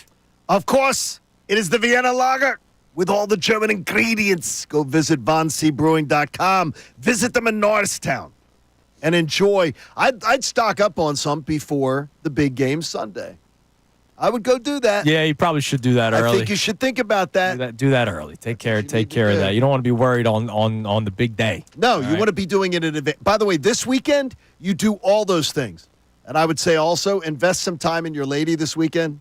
That's what I'm doing. So that way you can today and tomorrow with the missus. That way you do the good things, and that's what I will be doing tomorrow also. Damn right, do it's good those work. things that's because why it's going you're to be, taking a whole day off for it. I am. I absolutely am. I'm going to rest up for Super Week. That's good work. It's going to be great. Speaking of the Super Bowl, yes, Bill Belichick, hoodie, made a suggestion to the league about renaming the trophy from the Lombardi Trophy to the Brady Trophy. His reasoning is the players play, and obviously Vince Lombardi, head coach, very successful head coach, but he believes it should be renamed after a player, and obviously Brady, the most Super Bowl trophies. No questions asked. I don't. I'm not into renaming stuff that was honoring people. By the way, the Lombardi Trophy sounds better than the Brady Trophy. No Brady hate. I'm just saying it sounds better. I bet you, by the way, Tom would not go for this. That he would not go for this. I don't know. Tom loves him some Tom. No, he does, but I do not believe. I was going to say, dude. I do not believe for 1 second he would want the Lombardi Trophy renamed. Well, now if they finally made an award where if anybody hasn't figured it out that the MVP of football should have been Saquon Barkley, is Saquon Barkley, you haven't been watching.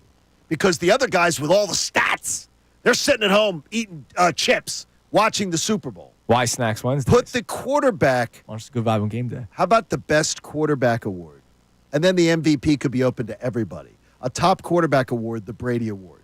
Yeah. That would be better. Sure, that's fine. And then, you know what? then They'll win other both. people than quarterback would win the MVP, which this year is a dopey move. Yeah. Yeah, I think they should just do, like, to keep the tradition alive, the Super Bowl trophy should just be renamed after the next Italian head coach to win it.